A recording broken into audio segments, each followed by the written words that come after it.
Folks, Black Star Network is here.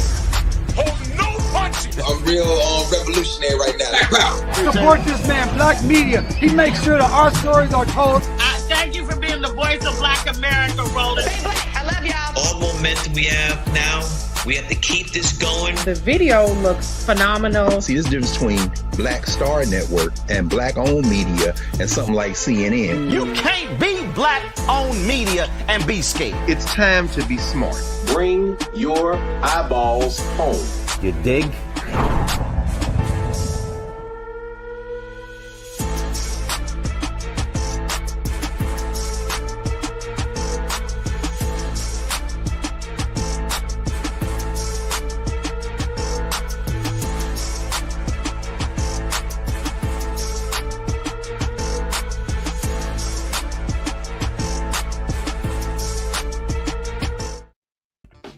Folks, today, January 8, 2026, coming up on Roll Up Martin Unfiltered, streaming live on the Black Star Network. The continuing lies of Donald Trump and his imps continues regarding the tragic murder of that white woman in Minneapolis. They even sent out Vice President J.D. Vance to admonish everyone of blasting these left-leaning, violent domestic terrorists. Adam Serwer would join us from the Atlantic. He has a piece talking about how the smear effort immediately started from the Trump folks. Also, Congresswoman Jasmine Crockett gets teary talking about that murder that took place yesterday in Minneapolis. Folks are still responding there as well, so we'll be breaking down what's happening there. On Capitol Hill, guess what? Donald Trump vetoed 2 bills that were passed unanimously. Republicans are so scared of him, they wouldn't even override his veto today. But the Democrats did force Republicans to join with them. 9 of them did, and they passed a 3-year extension of the Affordable Care Act subsidies. Now it goes over to the United States Senate, and so we'll see what happens there. It's a whole lot we're going to be getting to, and so it's time for us to bring the funk on Roland Martin Unfiltered on the Black Star Network. Let's go. He's got whatever the miss, he's on it. Whatever it is, he's got the scoop, the fact, the find. And when it breaks, he's right on time, and it's rolling. Best believe he's knowing. Putting it down from sports to news to politics. With entertainment just for kicks, he's rolling. It's on go, roll, y'all. It's rolling Martin, yeah. Rolling with rolling now. He's funk, he's fresh, he's real, the best, you know he's rolling Martin.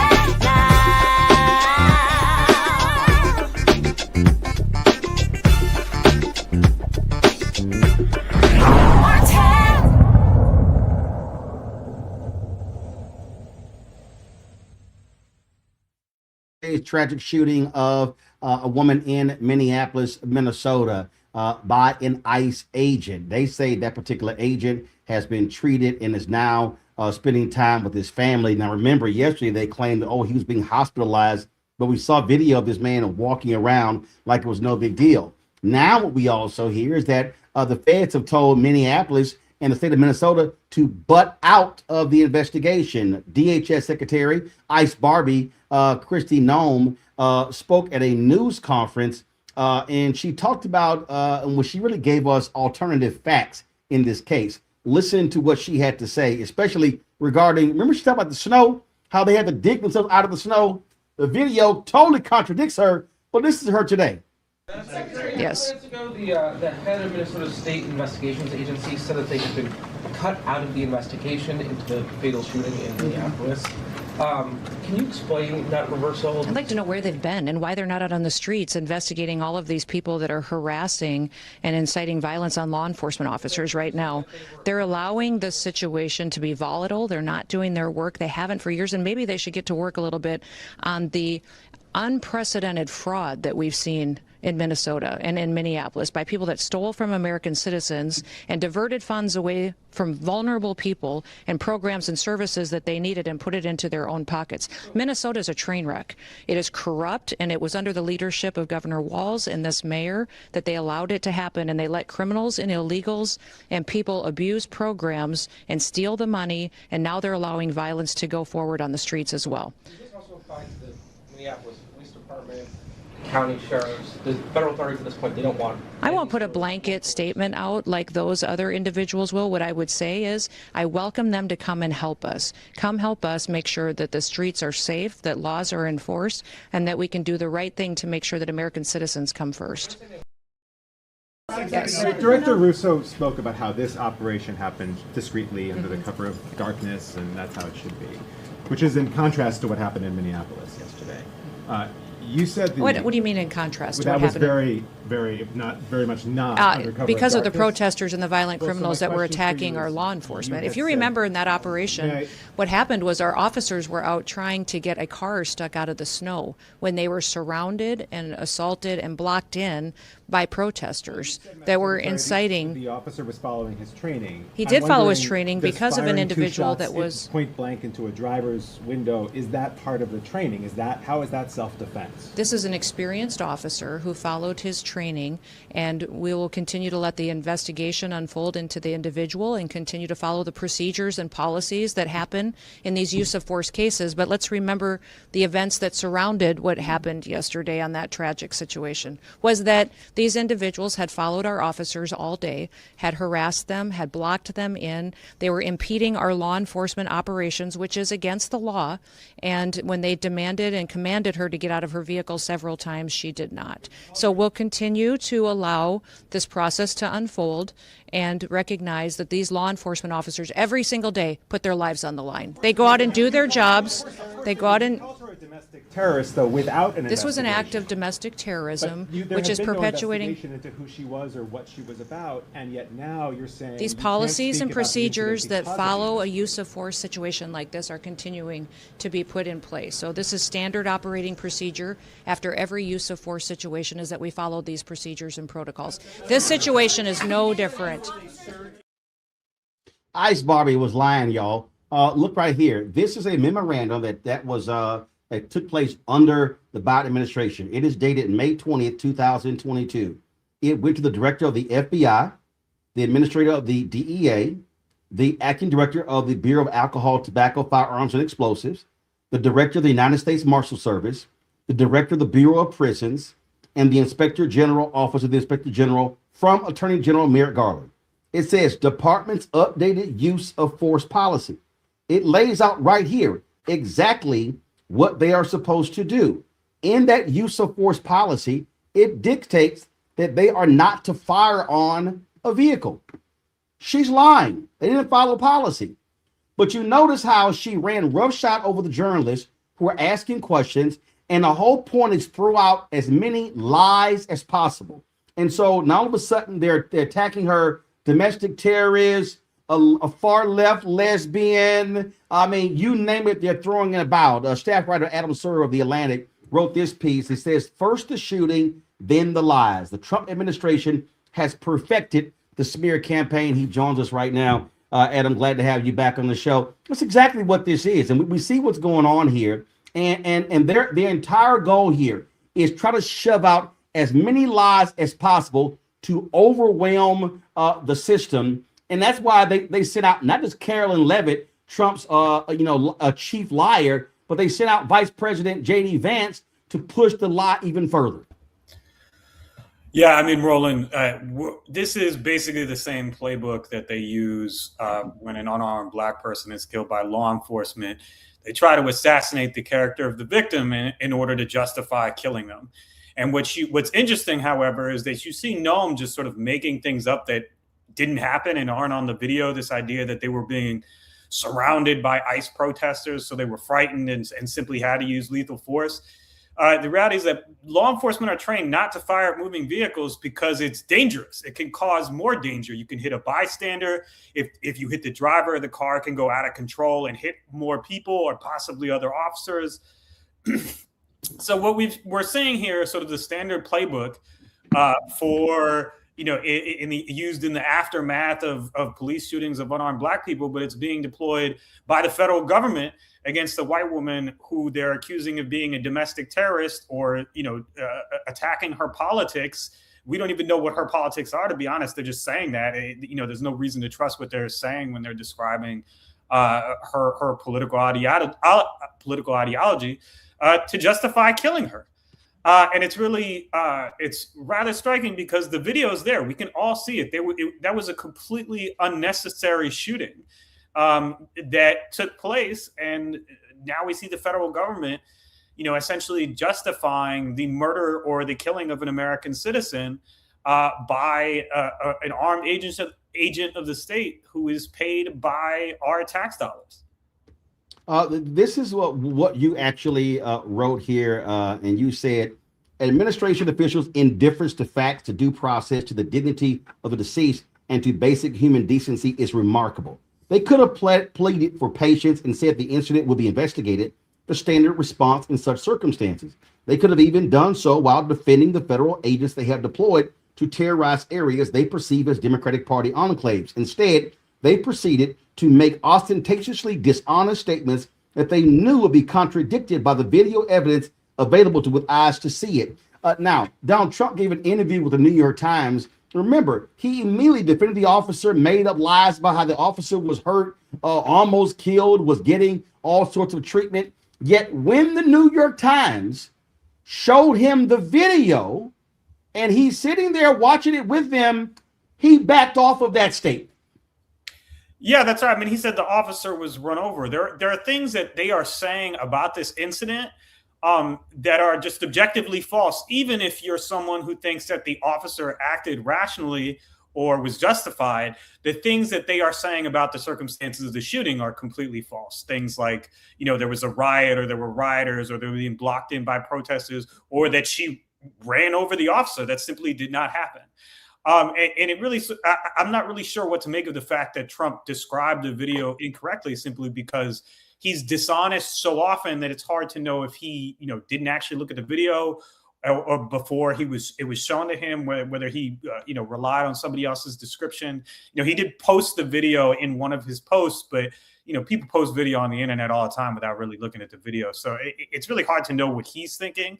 But it sort of doesn't matter. They are smearing this person. They are trying to destroy her memory the same way that they often do in the aftermath of police shootings of Black people. It's really an extraordinary example of how this stuff is never limited to the vulnerable communities on which it is originally practiced.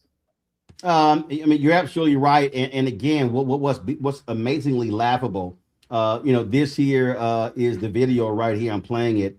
And she's like, oh, they were stuck in snow. And we can see the video. We can see literally the truck pulls up and they get out of the car. And then this other ICE agent, comes around and then he fires the shot. He fires 3 shots. And then they're like, oh, my God. Oh, he was run over and attacked. And then we also know, to your point earlier, you saw how that car slammed into other cars. And then they refused to render aid. They would not allow a doctor to come and treat her. They would not allow the paramedics to come. The paramedics had to get out of the ambulance, run there to actually administer aid. They made no effort for 15 minutes. And their whole deal, they got this video of the officers laughing about it and patting themselves on the back. Yeah, I mean, look, one of the interesting things about this incident is that the federal government has consistently lied about the circumstances of confrontations between federal immigration agents and bystanders or people they're arresting. They have tried to charge people with assault many, many times and been unable to get an indictment because the facts don't fit the hyperbolic descriptions made by, public officials from the Department of Homeland Security or elsewhere in the Trump administration. The fact is they make things up. They lie to justify the use of force. And I think to some extent, the message that they want to send here to the American people is if you have the wrong political beliefs, not only will we defend someone, an armed agent of the state who kills you, but will imply that you had it coming because of your political ideology, whether or not you actually subscribe to that ideology at all. And again, she's sitting here calling this domestic terrorism with nothing to back it up. Now, it's amazing all these people who jumped out there talking about, nothing's going to happen to this officer. The shooting was justified. And I'm sitting there going, how can you just sort of make these statements? we know Donald Trump is not going to let the federal authorities do into this guy, but we also don't know if this guy could be charged by the state. Yet Stephen Miller had no problem going on Fox News, making it perfectly clear, ain't nothing happened to this guy. Listen to this. But what we need to reassure a couple points to all ICE officers: you have federal immunity in the conduct of your duties. And anybody who lays a hand on you or tries to stop you or tries to obstruct you is committing a felony. You have immunity to perform your duties, and no one, no city official, no state official, no illegal alien, no leftist agitator or domestic insurrectionist can prevent you from fulfilling your legal obligations and duties. And the Department of Justice has made clear that if officials cross that line into obstruction, into criminal conspiracy against the United States or against ICE officers, then they will face justice. Adam, his was very interesting. Yesterday, there was a high school where they lit out for the day. And what did the ICE agents do? They decided to show up, go on school property, and they started attacking the students, spraying them with pepper spray and things along those lines. The reason we're seeing these type of actions, and not just in Minneapolis, but we're seeing these actions take place. We've seen it in Los Angeles, in Chicago, and so many other areas. It's because of that Stephen Miller bite. Donald Trump said during the campaign, 100% immunity. What they've said is, it doesn't matter what you do. We are not going to hold you accountable, so you can show your ass as much as you want to. Yeah, look, the country of the United States of America was founded on opposition to arbitrary executive power and abuses of power. So, you know, to a certain extent, this really sort of refutes the basic principles of the founding of the country, however hypocritical they were at the time. I think, you know, one of the things that Stephen Miller tried to do, it's not actually true that officers have absolute immunity in the conduct of their duties. Now, number one, but he's telling them that because he wants them to get as violent as possible, because the purpose of these deployments is a kind of execution of political violence against areas of the country that Trump perceives as insufficiently loyal to him. You know, but the other thing I would say is that, you know, this, you know, people should not be intimidated by this. They should continue to express themselves peacefully. They should continue to oppose the federal government peacefully, and illustrate the extent to which the government is now in the hands of people who do not believe in the basic principles of democracy. And, you know, something you said earlier, Roland, was that, you know, Trump was not going to let the feds investigate this properly. Well, it's not supposed to be that way. Criminal federal investigations are supposed to be independent of the White House. It's not supposed to be the president deciding who's guilty and who's not guilty when someone potentially commits a crime. So that sort of fundamental corruption of the American legal system and due process is something that, you know, we have accepted far too easily. That is sort of, you know, something that is stated as though that's the way things are supposed to be, and they're not supposed to be that way. If they were that way in any other administration, it would be a huge scandal. And yet, for some reason, you know, because of the sheer volume of corrupt abuses of power perpetrated by this administration, we let something like that pass, you know, without comment. Well, and Adam, final point here, when you're dealing with a completely corrupt and immoral person, then you get this here. And frankly, the Supreme Court helped Trump in this way. This is what he told them. Trump lays out a vision of power restrained only by, quote, my own morality. He literally said to him that he can do whatever he wants. Right here, he says, asked in a wide-ranging interview with the New York Times if there were any limits on his global powers. Trump said, yeah, there is one thing, my own morality, my own mind. It is the only thing that can stop me. I don't need international law. I'm not looking to hurt people. His position is clear. I will do whatever the hell I want to do. And to your point, these punks, these Republicans in Congress don't give a damn, and they would never allow Biden, Obama, Clinton, Carter, if we could go on to have that type of power. Yeah, I mean, Roland, you know, not even King George III, the tyrant that, you know, the original founders rebelled against, was an absolute monarch. He had parliament. So what Trump is asserting is a level of arbitrary, tyrannical power that that is more extreme than what the founders themselves rebelled against. And these are the people who consider themselves, admirers of the founders and defenders of the Constitution. They don't believe in anything but their own power and their own and their own ability to hurt other people, to get whatever they want. Absolutely. Folks need to your point, this has to be opposed. And we talk all the time. Elections have consequences. And this is precisely why people can't sit this out. And, Adam, last point, I'm going to sound like a Baptist preacher saying last point. I had some dude, I was commenting on the page, and I had some dude go, this ain't got nothing to do with us FBA people. And I said, no, you're an idiot. It does. There was a black man in Los Angeles on New Year's Eve who was gunned down by an off-duty ICE agent when it came to them firing some shots outside of the home celebrating the new year. We've seen individuals with legal status who have actually been held for 20, 25 days. There have been black people who have been detained. So it's stupid for anybody claiming to be foundational Black American, B1, or whatever all these damn titles to act like, oh, this is not impacting us. It's only impacting those African immigrants. It's only impacting those Latinos. No, what these people are doing, they don't give a damn. And as I said last night on last night's show, it was black people who were being detained in the cold, who had zip ties on their hands in Chicago when they rappelled down a building, and not a single person in that 2 a.m. raid was charged. And so they are terrorizing not just undocumented immigrants, they're terrorizing black people, FBA people as well. And so we better cut this bullshit out, acting like, oh, this ain't our business.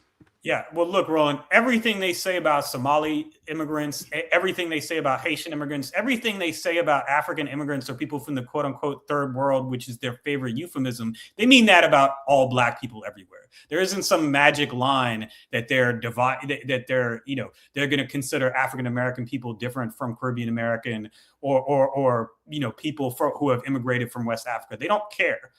Okay, like their vision is of a country in which they are the perpetual ethnic majority, and because of that, they consider anyone who is not exactly like them in their presence to be a threat. Absolutely, folks. Adam Serwer with the Atlantic. Adam, we appreciate it. Thanks a lot, folks. There's been just so much that has been going on today. Regarding this particular story in Minnesota. The governor of Minnesota, Tim Walz, spoke about these state agencies being blocked from participating in this investigation. This is what he had to say. We've also spent a lot of time talking last 24 hours about accountability. That means no function of government operates with impunity. It means when someone's in a position of authority and they commit any act that impacts our people, there has to be another place to turn to get justice. Checks and balances. Basic idea, the center of the formation of our country. It's the only measure that protects us from the abuse of government or federal overreach or tyrannical government. Yesterday, the Minnesota Bureau of Criminal Apprehension, the BCA, spent the day yesterday attempting to get that accountability. We have learned that the Trump administration has now denied the state that ability to participate in the investigation. And I just want to make this as clear as possible to everyone. Minnesota must be part of this investigation. These are nonpartisan career professionals that have spent years building the trust of the community. There's a BCA Force Investigations Unit that was created by the legislature, by the people of Minnesota, to provide an independent, consistent, and trusted mechanism for investigating the use of force incidents involving law enforcement officers. Minnesota has seen our share of these. And what you've seen is, and I have witnessed it during my time, that these professionals have risen to the moment. They are trusted by people. People who are not by inclination trusting of law enforcement or government have come to see the professionals at the BCA as true arbitrators that can get them justice. The unit is the result of years of scrutiny, public engagement, and bipartisan legislative action. Minnesotans have made it clear time and again they expect transparency through this process where a police officer uses deadly force. The BCA, Superintendent Evans, have earned that trust by delivering on that expectation. I think it's clear to everyone as they saw this that it feels now that Minnesota has been taken out of the investigation. It feels very, very difficult that we will get a fair outcome. And I say that only because... So, folks, that was, again, Minnesota Governor Tim Walz. Judgment from the president to the vice president to Kristi Noem have stood and told you things that are verifiably false, verifiably inaccurate.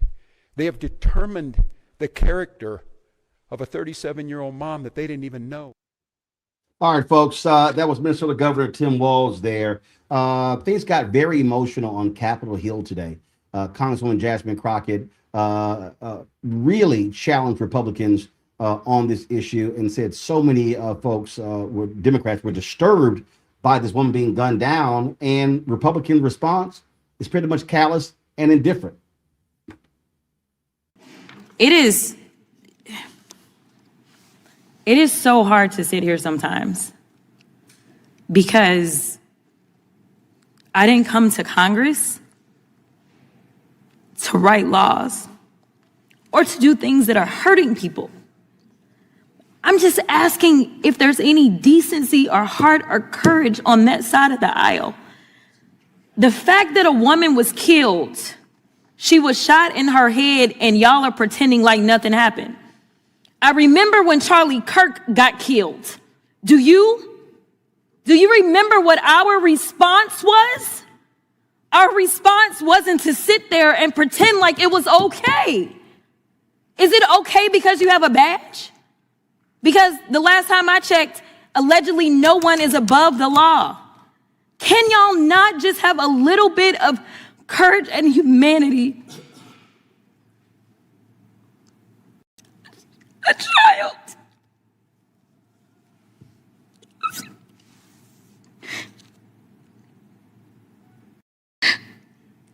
A child has lost her mom.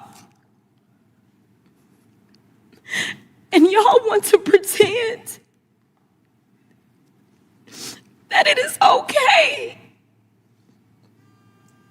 I am asking if there is anyone that will stand for the very people that elected us and sent us to Congress.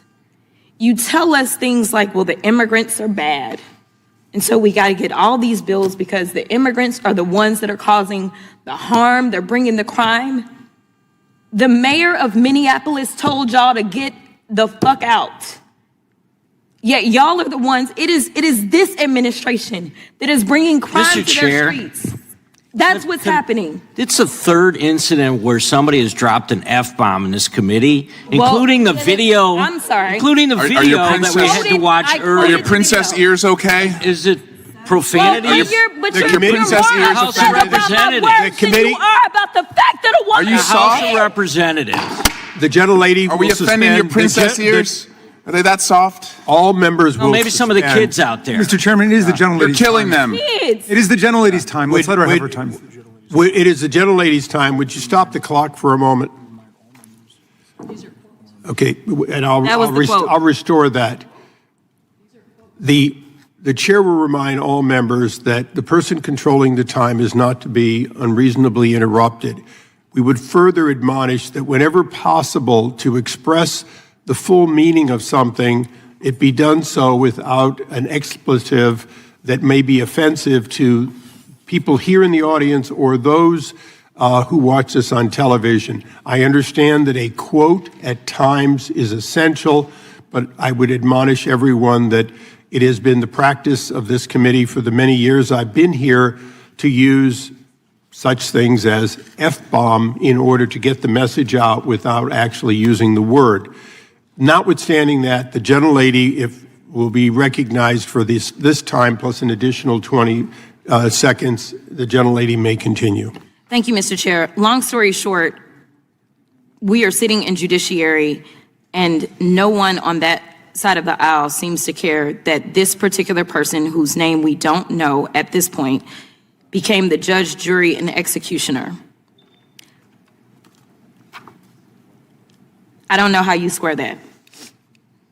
And then we're sitting here literally in markup for a bail funds bill. When I first ran for office, it was in the midst of yet another lynching by law enforcement in Minneapolis. At that time, it was George Floyd.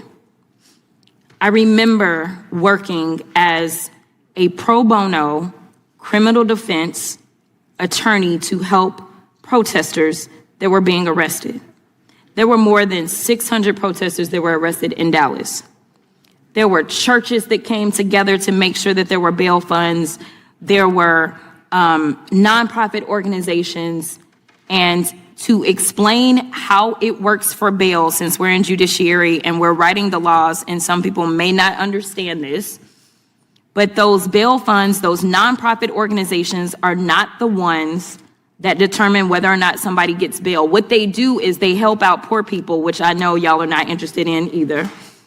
But they help out people that aren't rich and famous and have limitless amounts of money, like all of the Epstein defendants who somehow y'all can't find, even though y'all went and got Maduro. But it helps out those people to be able to get out of jail. Many of those people that if they spend just a couple of days in jail will then be thrust into straight up poverty because they will lose everything.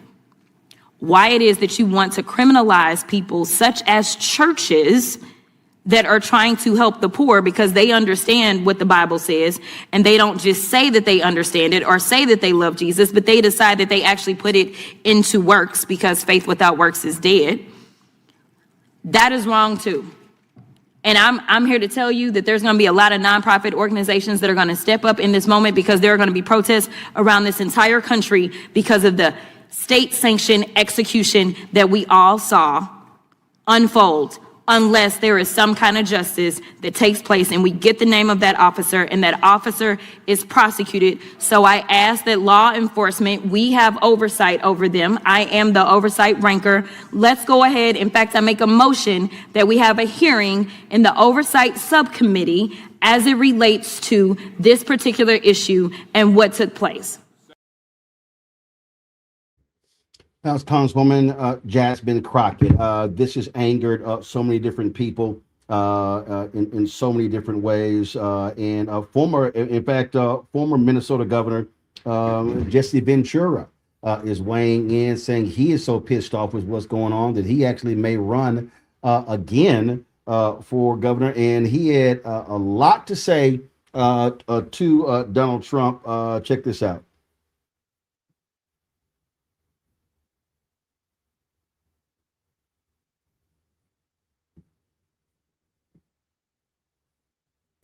No audio. All right, so I got to again having some slight audio issues. I'll fix that. But Ventura, he called Trump a rich white boy and said we're living in a third world country. So I have that video for you in just a second. I want to bring in my panel right now. No, they can't wait to weigh in, and so let me welcome to the show, as we always do on Thursdays, Dr. Greg Carr, Department of Afro-American Studies, Howard University. Glad to have Greg back. First time in 2026. Greg, good to see you.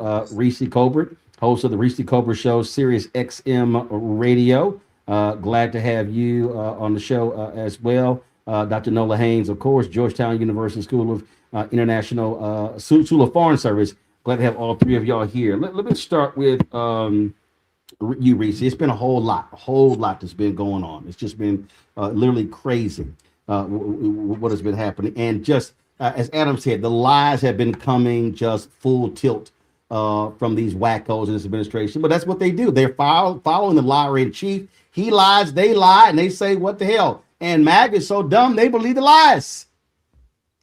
Well, yeah, I mean, they want us to believe in alternate reality, and what they should really do is be embarrassed. We know that this administration has no shame, but typically you would hear measured responses out of DHS, out of the White House. If you didn't have degenerates running the country, you have Beavis and Butthead, Ren and Stimpy, and I can't even think of an insult for Kristi Noem. She's just the bitch. And so you have these people of very low moral character who are essentially saying that white lives don't matter. Because this was a white woman who was a U.S. citizen who was gunned down by a person who has zero jurisdiction over U.S. citizens. ICE is not law enforcement. And that is something that I want every single Democrat to repeat. And that is something that I want the media to make very clear. ICE is not law enforcement. ICE is immigration enforcement. Immigration enforcement does not have jurisdiction over American citizens. They do not have jurisdiction to dictate a traffic stop. They do not have jurisdiction to pull somebody out of their vehicle. And they for fuck sure do not have jurisdiction or immunity to shoot a woman in the head as she's driving away. This ICE agent escalated the situation by stepping in front of the vehicle, by trying to physically assault Renee, and then he turned around and murdered her in cold blood. And as opposed to doing the proper thing, which is say that there will be a thorough investigation, there will be accountability, and trying to distance themselves, they are cheerleading it on because they want to empower their white nationalist vigilante militia to go around and targeting anybody. And if you're a white person that gets away with their white nationalist agenda, then your ass is grass too. That's why I've been calling this Trump crow. That's why I've been calling this Trump crow, because it is not just an attack on Black citizenship. It is an attack on every American that does not fall in line with the white nationalist billionaire trillionaire agenda. And unfortunately, a woman who is a mother who now leaves orphans behind has paid the ultimate price. She was not a radical. She was not a terrorist, which apparently now all of a sudden they recognize terrorism after just rewriting history on January 6th a couple days ago. Now all of a sudden they want to say that a person is escalating it, as opposed to when they were blaming the cops in January 6th a couple days ago. So there's no intellectual consistency. The only thing that's consistent in here is cruelty is the point, depravity is the point, and white power is the point. What we're witnessing here, Noah, is simple, and that is what Trump wants. He wants the TV show. This is all about a television show. It's all about, this is a live version of 48 hours. The media budget for ICE is crazy. They got their own cinematic cameras there, and they're dropping all of their creative videos. And so what they're saying to their white base, look at us. We are rounding these people up and throwing them out of the country. That's what all this is about. And listen, Fox News is driving the propaganda arm, conservative talk radio, the digital people. That's what all this is. It is all about driving this whole notion, this idea that we are running these brown people out of the country. And so you name it. So whether you are Somali, any African nation, if you are Venezuelan, Mexican, whatever, we're running these people out because we want this to be for us. It is absolutely about whiteness. Absolutely. It is performative strength. And this is what happens when you get a reality star rolling down the escalator, announcing his presidential aims and goals. And so we have not left this horrible, horrible reality show that we are all forced not just to watch, but to also participate in. And, I want to say something about the way that this administration, not just Trump 2.0, but also Trump 1.0, the way in which he uses terrorism as a legal justification for enacting whatever sort of crude national security foreign policy this regime has in mind. And one of the reasons why I say that this is performative, and to your point, Roland, when you look at statistics, the amount of folks that are being sent out of the country, the numbers are actually not that far apart from the last administration.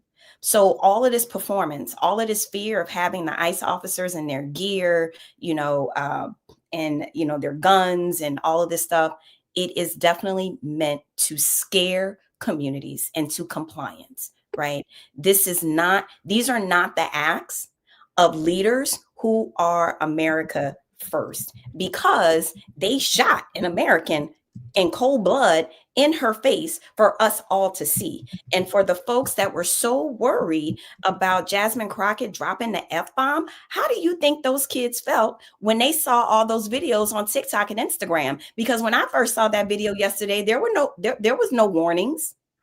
Those kids that congressman was so worried about hearing the F-bomb saw that lady get shot in her face and in her head. That's what I'm worried about. That's what I'm worried about the kids seeing. I could care less if Jasmine Crockett is dropping the F-bomb in Congress. More F-bombs need to be dropped in Congress. All of this is so upsetting, Roland. You know, my week started off with the 1-6 hearings on the Hill. They were emotional. I sat there and I watched Nancy Pelosi the entire time, Roland. I watched this woman sit there for hours while she listened to testimony, while she testified. And that woman got up there and she said, I still pray for Donald Trump. This man who has done everything in his power to make her life a living hell and the rest of us, our lives a living hell. So all of this is taking a collective toll. And that's what I felt from Jasmine Crockett today. She said what we wanted to say.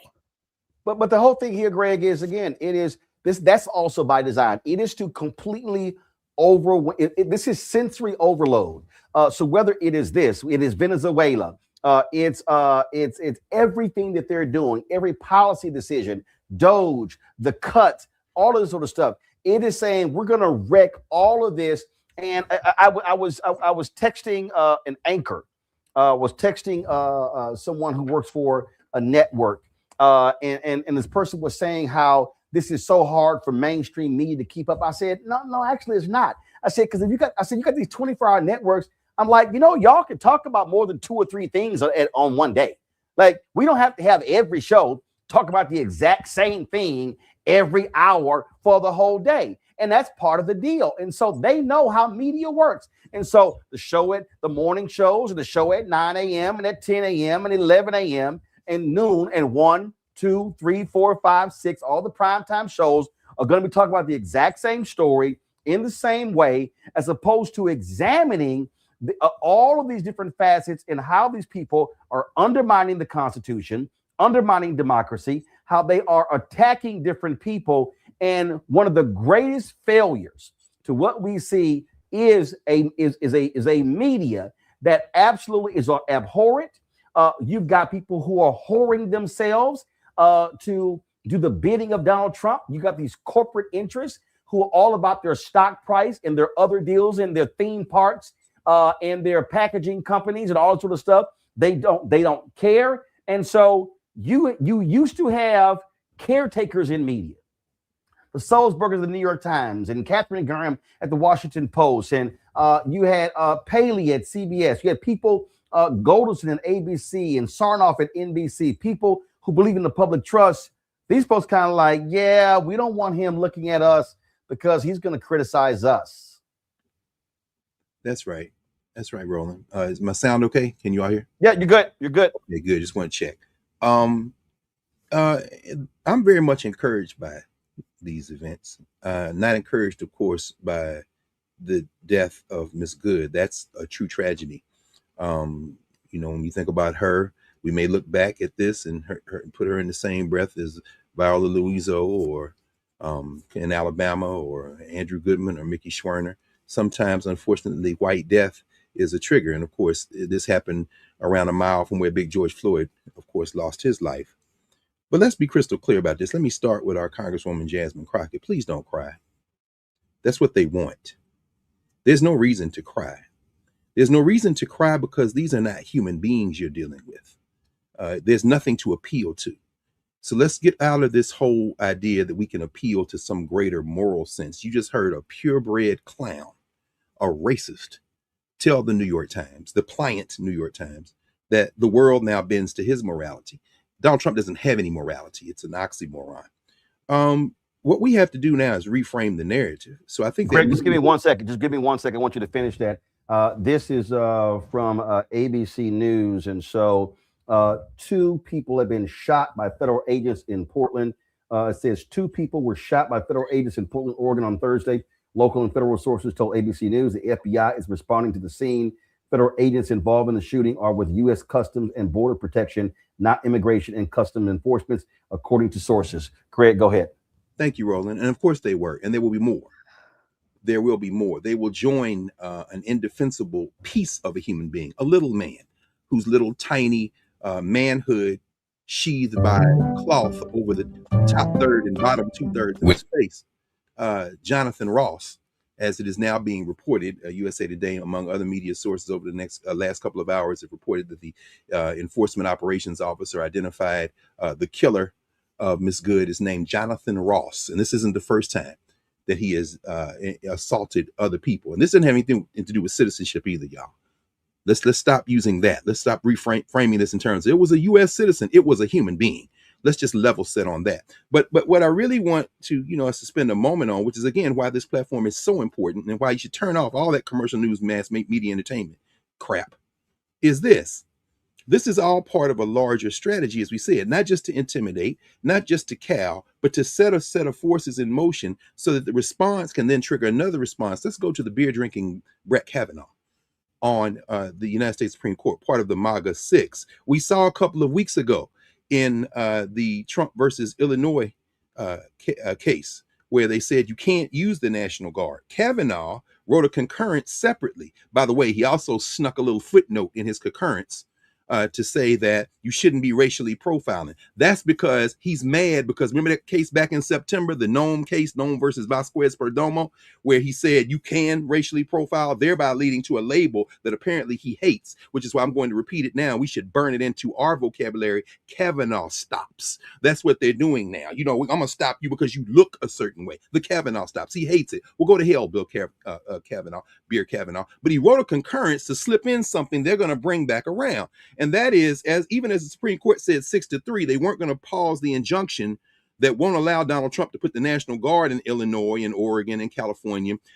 Kavanaugh wrote separately and said, but, maybe there might be a way to evoke, the Insurrection Act. See, what they want to do is put the U.S. military in these cities because they are engaged in a domestic war. Finally, let's pay particular attention to the fact that this strategy is designed completely pursuant to what that fool Steve Bannon said years ago. Flood the zone with ish.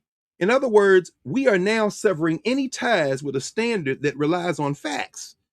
So what you hear, the Ice Barbie, the Botox Barbie cosplaying with her cowboy hat on, and then today continuing it saying is, there is no such thing as facts. What you hear that little Nazi cretin Stephen Miller doing is saying that there is no such thing as facts. Kill everybody you want. They're all drug dealers. They're sexual deviants. They're messing with children. And then when you say, no, they're not, here's the evidence. They're like, yes. And let me say again, they're messing with children. We have to now change the narrative. Congresswoman Crockett, don't cry. Call them what they are, Klansmen, Nazis, and let's roll over their political backs and crush those political backs.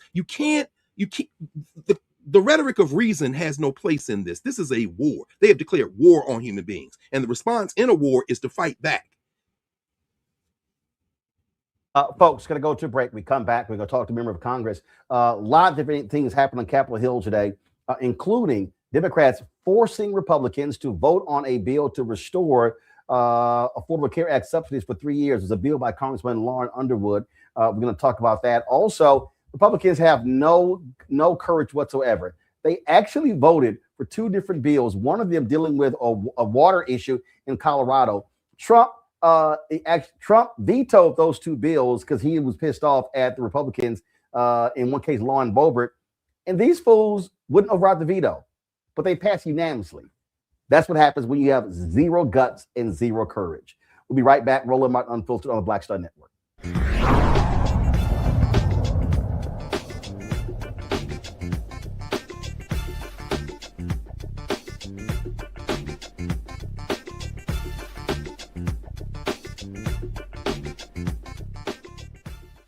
Hatred on the streets, a horrific scene, a white nationalist rally that descended into deadly violence.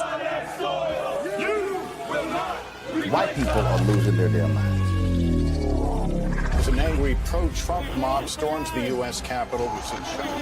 We're about to see the rise of what I call white minority resistance. We have seen white folks in this country who simply cannot tolerate black folks voting. I think what we're seeing is the inevitable result of violent denial. This is part of American history. Every time that people of color have made progress, whether real or symbolic, there has been what Carol Anderson at Emory University calls white rage as a backlash. This is the rise of the Proud Boys and the Boogaloo Boys. America, there's going to be more of this. Here's all the Proud Boys, guys. This country is getting increasingly racist in its behaviors and its attitudes because of the fear of white people. The fear that they're taking our jobs, they're taking our resources, they're taking our women. This is white fear.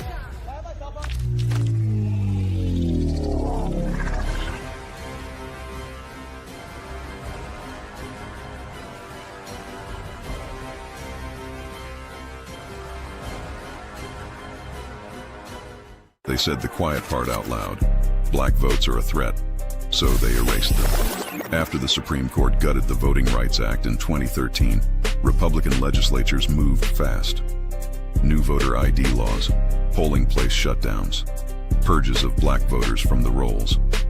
Trump's Justice Department didn't stop it, they joined in. In 2018, his DOJ backed Ohio's voter purge system, a scheme that disproportionately erased black voters. Their goal, erase black votes and political power. Yeah, that happened. These are the kinds of stories that we cover every day on Roland Martin Unfiltered.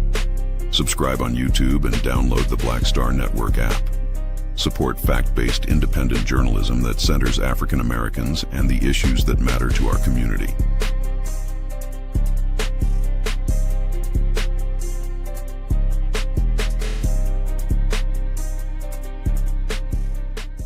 Melanie Campbell, National Coalition on Black Civic Participation and Black Women's Roundtable. And we are watching Roland Martin Unfiltered all day, every day, 24/7. Spread the word.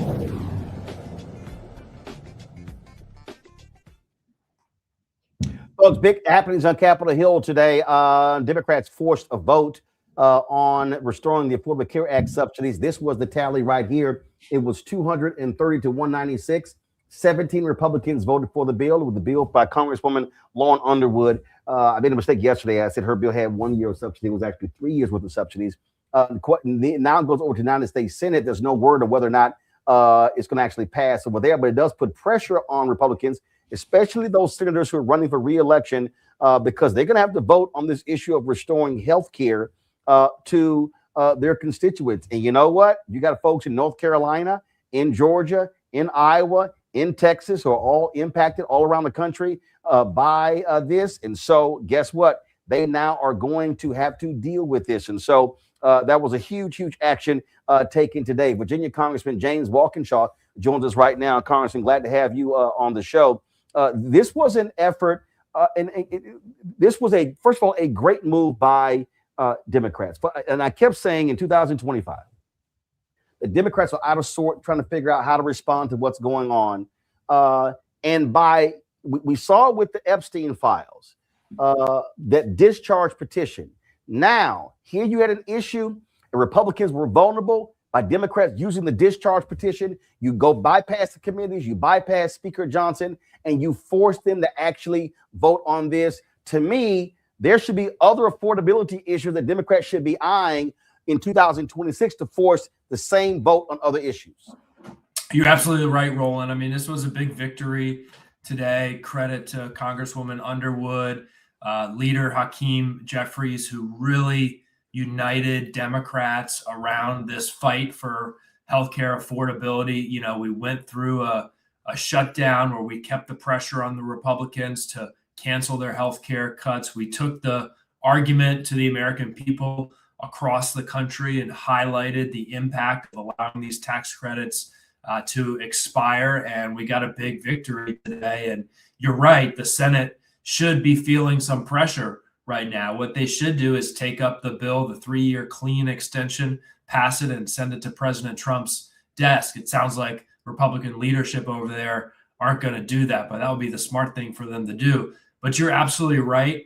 We have to find other avenues over the course of this year to force Republicans to come to the table and join us in trying to make life more affordable for the American people. I think one way we'll be able to do that is with these tariffs. We know that Trump's tariffs are driving up costs for hardworking families, especially low or moderate income families who spend more of their income on, everyday goods and durable goods, and the tariffs are driving up those costs. We have discharge petitions on a bunch of those tariffs, and we're going to be pressuring Republicans to join us on those as well. Well, another issue that we saw take place, there were a couple of bills that Trump vetoed, and what was crazy, they were passed unanimously by the House. He vetoes them. It was really about a personal thing, trying to get back at Republicans in this case. And then what happened? It needed 2/3 vote. Well, 35 Republicans crossed, 213 Democrats voted for it, but it didn't get the 2/3 vote. I mean, I keep saying it. The Republicans in the House are cowards. It passes unanimously, but you don't want to embarrass your king, and so you don't pass these bills. So screw the people in Colorado in the Beaufort district when it comes to water issue, and screw other Americans because you got a petty tyrant who's sitting in the Oval Office. Yeah, I was on the floor for those votes and proudly voted twice to override the vetoes, and I was watching the Republican side, and sometimes it's just embarrassing to watch them. You can see the fear in their eyes, the fear of Donald Trump, and what they need to realize, and a handful of them are starting to realize, Donald Trump doesn't give a damn about them. He doesn't care about their policy priorities. He doesn't care about their political futures. Donald Trump only cares about Donald Trump, but a lot of them seemingly are going to go to their political graves with their arms wrapped around Donald Trump, hoping that he'll love them back someday, and he just ain't going to do it. So another action took place today. Now, again, we'll see what happens in the House, but on the Senate side, they actually voted, and several Republicans crossed the aisle and voted with the Democrats, limiting what Trump can do militarily in Venezuela. It passed 52-47. Now, granted, we know doggone well, he'll veto that, but that's a perfect example of, thank goodness you have 4 or 5 Republicans who are understanding that Congress has authority. There are 3 branches of government. There's executive, legislative, and judicial. These folks are now realizing, guess what? You're supposed to use your power, not let him do whatever he wants to do. That's right. Look, the action in Venezuela was flat out illegal, violation of the Constitution. Huge credit to Senator Kaine from Virginia for getting that War Powers resolution moving in the Senate. We have a similar resolution that was introduced in the House today. It's a privileged resolution, so there will be a vote potentially next week on that in the House. And I'm hopeful, just like they had some Republicans in the Senate willing to break with Trump on this, that we'll have enough in the House. We only need a couple. And you're right, Trump will veto it, but that's still a major development for Congress to send a War Powers resolution restricting his authority to engage militarily with respect to Venezuela. Put that on his desk and force him to veto it. Very significant. I've got panelists here. Want them to have an opportunity to ask a question of you. Nola Haynes, you first. What's your question for Congressman Walkinshaw? Thank you so much for doing the work that you all are tirelessly doing.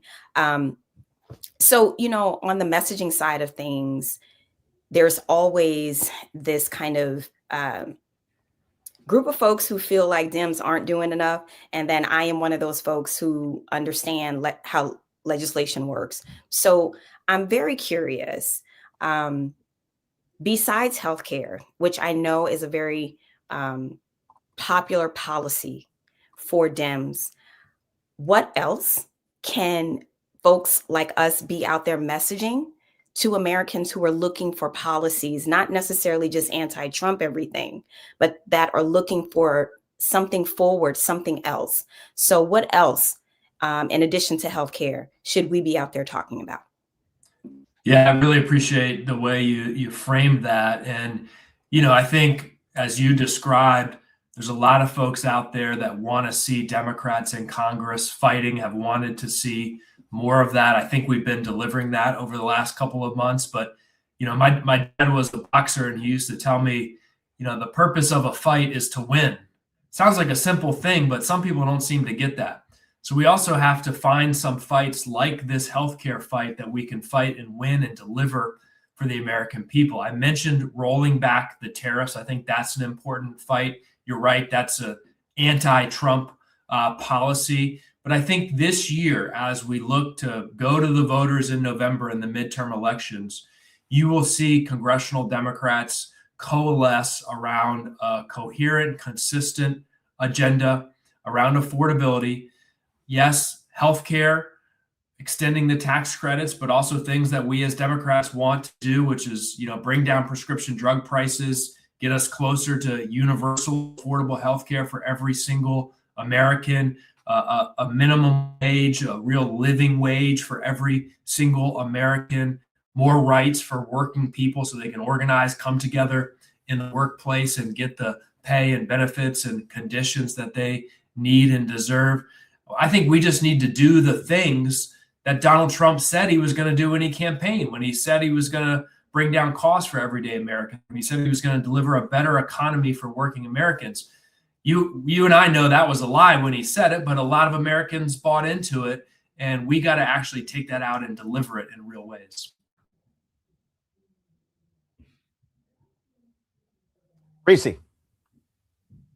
Thank you, Congressman, for being here. You know, what I'm seeing is a lack of information like dashboards or something that's easy to kind of get your hands on to really explain the severity and the vastness of the situation. I think the Democrats did a really good job around the big, beautiful bill and kind of messaging, and even around the shutdown before, messaging how these subsidies are going to impact everybody's prices. Is there anything in the works that you can think of that will help really bring this closer to home for people who maybe are not on Obamacare, who are not on the exchanges, and who maybe feel like this is an issue that other people have to deal with that doesn't really impact them?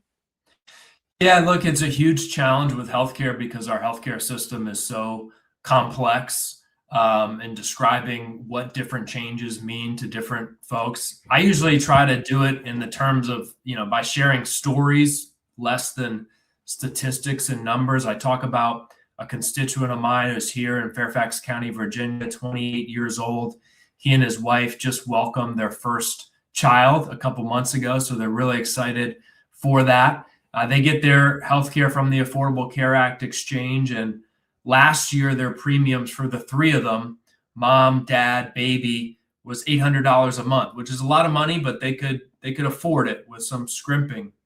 This year, because of the expiration of the tax credits and other things Republicans have done to drive up healthcare costs, their premiums are $1,600 a month, and they can't afford that.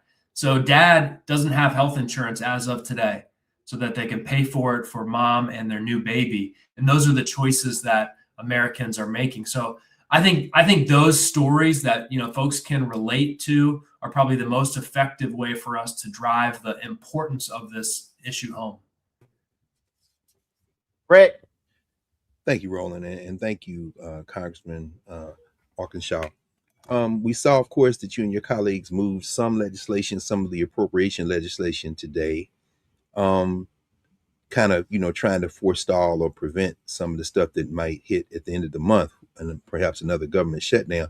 My question is pretty basic. How much do you think that Mike Johnson's very tenuous grip, we saw him scurrying out of the chamber after another vote that he couldn't prevent today, how much do you think his very tenuous grip on the speaker's gavel might be used as an asset by you and your colleagues to try to break up this Republican solidarity? I'm saying that because we know that there are the open seats in Texas and California, the death of your colleague, of course, LaMalfa. Taylor Greene's seat has up for, of course, election. And of course, there's Mickey Sherrill's seat in New Jersey. Are some of your folks on the other side of the aisle, perhaps, are they more vulnerable for you all to basically push and push and push at them to perhaps get some of them to chip away? And perhaps maybe might we be looking at a Speaker Jeffries long before November if this continuing fracture keeps up and some of these people step out of Congress sooner rather than later. Yeah, you really honed in on a critical dynamic here. And, before I get into the possibility of a change in power before the elections, as you, I think, hinted at, Speaker's tenuous control, not just his very narrow majority, but the fact that, look, generally, even at the White House where it's been reported Trump laughs at Speaker Johnson, he's viewed as a very weak leader. That gives Democrats a lot of leverage. And I think you see that in the appropriations bills, 3 that were passed today that rejected a lot of what was in Donald Trump's budget that he sent, that added protections for federal agencies and federal workers, a lot of whom that I represent, because Republicans are afraid of another shutdown because they know what it did to Donald Trump's polling numbers. We have a lot more leverage in those conversations and those debates and negotiations than we did last year. And you're absolutely right. I mean, given the narrowness of his majority, if you had more resignations, a couple more resignations, or anyone switching parties, or God forbid, any other significant life event on the Republican side, you could have an evenly divided House or even a narrow Democratic majority. We will have another special election in Texas that's likely a Democratic seat later this month. So we'll be adding a Democratic seat. You mentioned former Congresswoman, now Governor Sherrill as well. So a lot of moving pieces, and it could be a very unpredictable year in the House of Representatives. Congressman Walkinshaw, last point I want to make here, and just tell me if you agree with this or not, and that is this. There were a lot of people who disagreed with me and others, and they said, that I was wrong to support the Democrats' action when it came to the federal government shutdown. And I said then, Democrats should not lift a finger. They should force Republicans to do their job. And I fundamentally believed that what the shutdown did was, I think what it did, it woke Democrats up. It finally caused Democrats to find a singular issue. And also, I think probably right before that, what was happening with the Epstein files. Those two things, the Epstein files and that discharge petition and the shutdown, forced Democrats to look at what people were talking about and the issues. And what it did was it gave Democrats time to refine a healthcare message, tap into it, build resonance, where Republicans, independents were like, what the hell is going on? And so while that was happening, you take the tariffs as well, how it's impacting all of these white conservative farmers in areas where they voted 65, 70, 75% for Trump. And so the shutdown in many ways gave House Democrats in the Senate your sea legs. And so now I think the thing is, how do you build upon that? Do you sort of you agree with that? I think you're absolutely right. And, I was in a similar place debating with people before the shutdown. And I told people, look, the American people, if there's a shutdown, as ultimately there was, the idea that the American people won't blame Donald Trump for that shutdown was absurd. Donald Trump spent most of the year 2025 shutting down the federal government. I mentioned I represent 60,000 federal employees. Every neighborhood I represent, you have folks who have been fired by Donald Trump, who worked in federal agencies, entire agencies that were shut down by Trump before the technical shutdown that we had. So I knew that voters would blame Donald Trump, right? He's the guy that hates the federal government. Of course, he'd be very willing to shut it down if he doesn't get what he wants in terms of his cuts to the healthcare system. And I felt like, look, I didn't want to see a shutdown. My constituents, some of them went without paychecks through the shutdown. But Republicans made no effort to reach out to Democrats like me in those negotiations or conversations to say, hey, we don't have the votes on the Republican side, so we're going to need your vote. What's important to your constituents that we can consider here in this process? They just made no effort to do that. So I think you're absolutely right. It allowed Democrats to highlight the healthcare issue. It help to unify us and the country correctly blame Donald Trump and Republicans for it. All right, then, Congressman Walker and Shaw, we appreciate you joining us on the show. Look forward to having you back. Thanks, Roland. Have a great night. Thanks a bunch, folks. We come back. Ooh, the racism, the white supremacy of Megyn Kelly and Elon Musk is on full display. What do we say here? Hashtag we tried to tell you. We're going to talk about that next. Plus, we also got Black Star Network headlines with Brittany Noble. Folks, you want to support Black Star Network in this show, please do so by joining our Bring the Funk fan club. The goal is to get 20,000 of our fans contributing on average $50 each a year. If you can't contribute that, you do less. We totally understand that. We appreciate it. If you can do more, we appreciate it. This is critically important because if 20,000 people give $50, it raises $1 million. It really offsets our costs, which are $195,000 a month. As I said, we've hired 4 new people in the past month. We are launching a new daily noon show. The end of this month. We're launching a weekly health show as well. We've hired an editor to transform blackstarnetwork.com, and you see the content on the site. You see how we are changing that. It's going to be a lot more robust as well, because our goal is to continue to build the preeminent Black news and information network in the country. Ain't nobody doing what we're doing, folks. And so we got to continue to keep driving as hard as we can to build this. So your support is critical. You want to contribute via Cash App, use the Stripe QR code. You see it right here. That's also for credit cards. PayPal is R Martin Unfiltered. Venmo is RM Unfiltered. Zelle, Roland at RolandSMartin.com. Roland at RolandMartinUnfiltered.com. Checks and money order. Make it payable to Roland Martin Unfiltered. P.O. Box 57196, Washington, D.C. 2003 7-0196. You got to give us some time, y'all, because, again, I check the mailbox every couple of weeks. We get the checks and money order. We got to open each envelope, sign the back, process them, take the picture, all that stuff. So it takes some time to get all that done. And a lot of the money orders cannot actually be taken with the photos. I have to physically mail those to the bank for them to be deposited. So again, we'll try to get them done as fast as possible. Let me go to break. Be right back.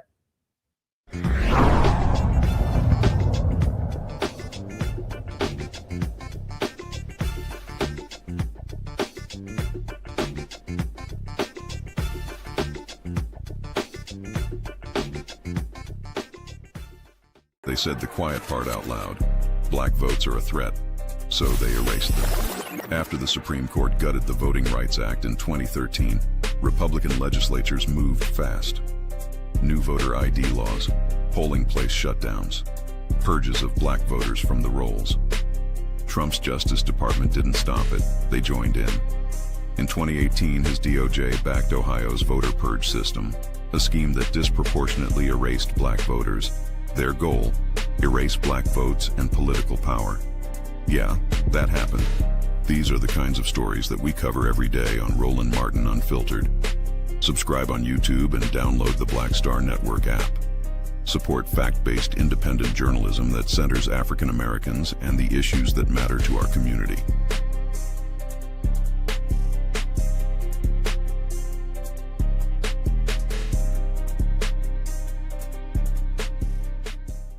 If in this country right now, you have people get up in the morning and the only thing they can think about is how many people they can hurt, and they got the power, that's the time for mourning.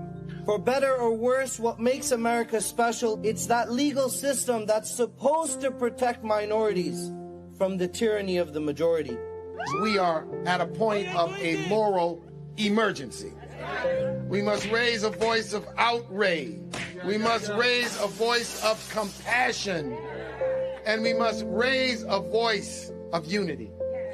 We are not in a crisis of party versus party. We are in a crisis of civilization, a human rights crisis, and a crisis of democracy itself. And guess what? You've been chosen to make sure that those that would destroy, those that would hate, don't have the final say, and they don't ultimately win.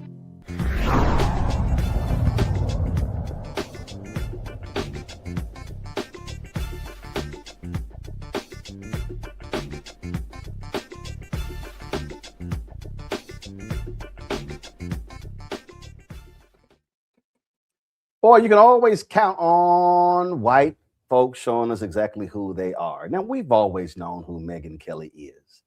When she made her comment on Fox News that Santa Claus was and is always white, when she made her blackface comment, not seeing anything wrong with that, on NBC Today show. We all knew that. Well, since she got her independent show, you know, she got paid $69 million after she got fired at NBC, launched her own show, and oh my God, Sirius XM Radio signed her to a new deal.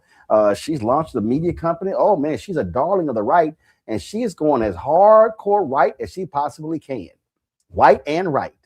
She did an interview with Tucker Carlson. They were talking about Nick Fuentes, the self-acknowledged racist, white supremacist, anti-Semitic individual, misogynist.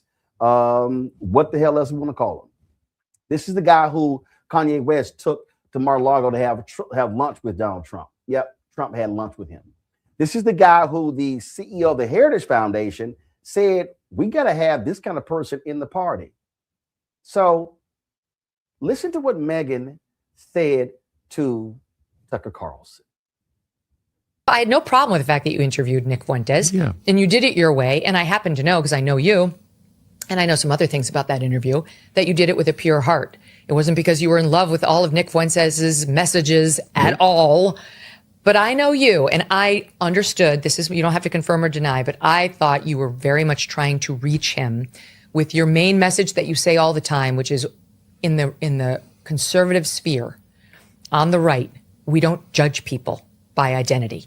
You didn't say it this way, but we're not big on the N word and the other words that he's been calling people like Usha Vance, or even thinking about people that way, because that's what crazy leftists do with identity. But it's anti-Christian too. I hate that. As Christians do. Yeah. Okay, so that you tried. It didn't really work, but you tried. And I know your heart was in the right place, and it was a worthwhile exercise because he's a very interesting guy, let's face it. Yeah. He's obviously got some very extreme views, but he's very interesting and he's very smart. And on a lot of things, there is value to be derived from that guy's messaging. I'm sorry, but he actually has a lot of things he talks about that you're like, this is not a bad point about our country. Excuse his thoughts on race and Jews and the Holocaust and all that, obviously. Okay, so I was fine with your interview with Nick Fuentes. Oh, he has such great things to say. Oh, well, you know, let's excuse the little racist things. Let's excuse the anti-Semitic things. Let's excuse the sexist things. But got some great ideas. Oh my God, he's a really interesting guy.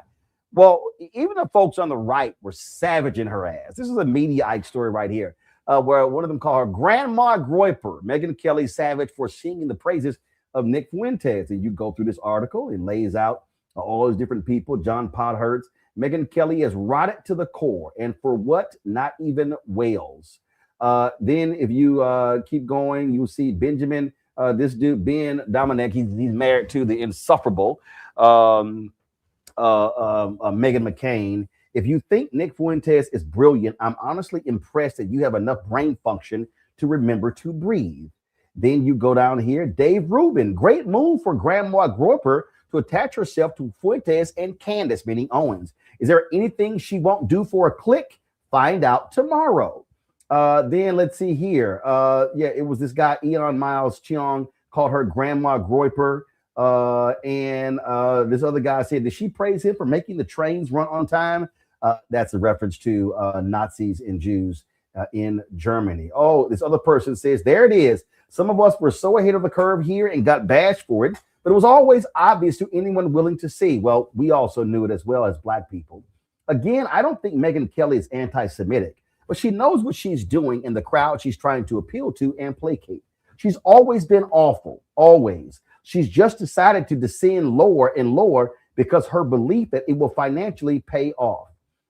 This person here said, the drill ISIS tweet, but for internet Nazis. This Black conservative here, I'm starting to understand how the permission structure which enabled the Holocaust came into being. So many formerly reasonable people have decided to side with Nazis because it's easier and more expedient. This person says here, if our culture returns to a certain level of sanity, if ever, we must make sure that the people who drop their masks are not allowed to put them back on and carry on as if nothing happened. This person said, this quoting Nick Fuentes, Hitler did some good things. And then let's see here. Megyn Kelly has actually decided that she's done with the 90% of the normally Republican base. And for some reason, it's now in love and courting the 10% groyper loathsome subculture. Godspeed. This guy here, Steve Guest, said, unreal. This person says, Kelly insists there's a lot of value to be derived from Fuentes' messaging. Is she referring to his exaltation of Hitler, his denial of the Holocaust, his insistence that Jewish Americans are conspiratorial traitors who deserve to be annihilated, or does none of that matter? Let's see, one more. It was never actually about, sure, you may disagree with him, but unity and don't cancel people. It was always about, quote, don't criticize the Stalin-loving Nazi I agree with. Megyn Kelly basically followed the groyper trail already blazed by Michelle Malkin. Let's see, any more? Boy, they were just going in on her. Now, those are all right-wingers there. But you got to understand, y'all, racism is the point. Racism is the key, who they are appealing to. Let's take Elon Musk. Now, we know apartheid Elon. It's absolutely all about white supremacy. All he does is talk about on Twitter the fertility rates of white people, how they're collapsing in Europe and in the Western countries. He ain't talking about black people or Latinos. He's not talking about African countries. He's talking about white people. Well, Elon was just being his usual self. Check this out. So he's on his racist app. And then this person tweeted, white people have a simple choice to make: be conquered, enslaved, raped, and genocided while being called racist, reclaim our nations and our dignity while being called racist. It's that simple. This guy, a non-patriot, said the two options are clear. Elon Musk said yes. Then check this out. This guy tweeted, if white men become a minority, we'll be slaughtered. Remember, if non-whites openly hate white men while white men hold a collective majority, then they will be 1,000 times more hostile and cruel when they are a majority over whites. White solidarity is the only way to survive. That's what this particular person tweeted. Well, Elon said 100%. But that same thread, so I went to this person's thread. This is what this same person said in the thread. Jews love casting niggaboo women as the wise ones among whites in TV and movies. Total inversion of reality meant to degrade whites' common sense.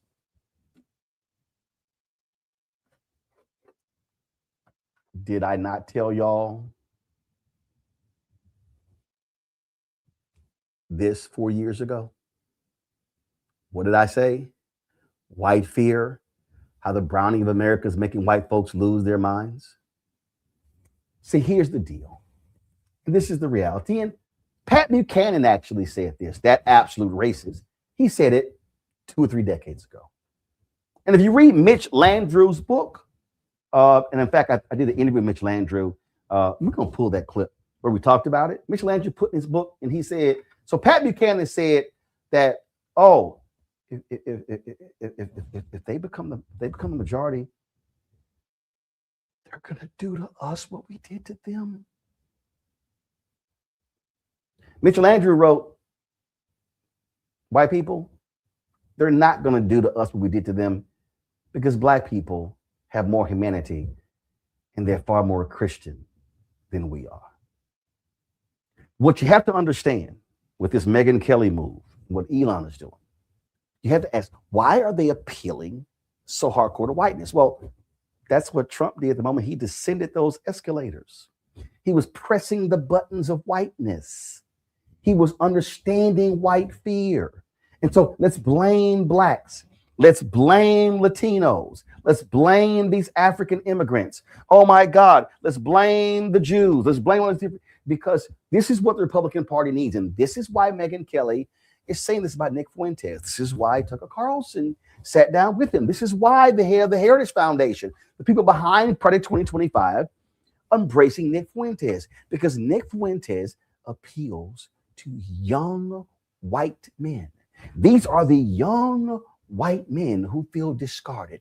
These are the young white men who feel that DEI has took their place in society. And so they know that if they want to be able to win in the future, they've got to have young white men who are racially polarized to keep voting their way. That's what's going on. And so you get young white men, you get white women, and you get them voting at higher rates. And if white people are voting at higher rates, and black people are voting at lower rates, and Latinos are voting at lower rates, and then now you've got voter suppression, all these things going in, they say if fewer people vote, then we know we can win. But this is not new. This has long been their strategy. Because folks, if you understand history, and we've discussed this on the show before, that was a point when the Southern Baptist Convention did not oppose abortion. In fact, they passed a resolution that was pro-choice. But see, they were appealing to racism to get those Southern evangelicals to vote against their own interests and vote against black people. But then all of a sudden, damn, the Jim Crow thing really wasn't working as well as it was. And so that's when they flipped Paul Weyrich. They flipped to, let's make abortion the issue. But the undercurrent of these Southern evangelicals is still racism. So whiteness has always prevailed. So when Megyn Kelly goes, oh, we don't do like those leftists and look at people. Yes, you do. Oh, yes, you do. Y'all look at color. Y'all look at gender. And Megyn, you a liar. And Tucker, you a liar as well. Yes, y'all do. Because you know who gave us the goods? Lee Atwater. Remember when those audio tapes were revealing? Lee Atwater said, yeah, we can't use the N-word. We can't use those things like we used to. So we can use other phrases that say the exact same thing and appeal to our voters in the same way. We just can't say nigger. We just can't say colored.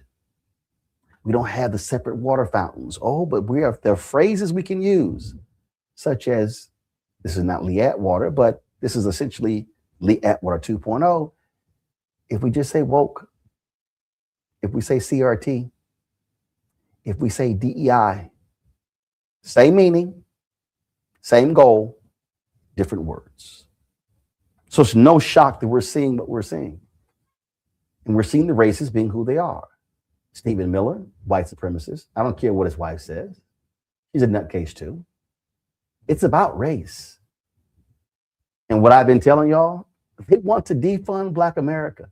They want to go after everything.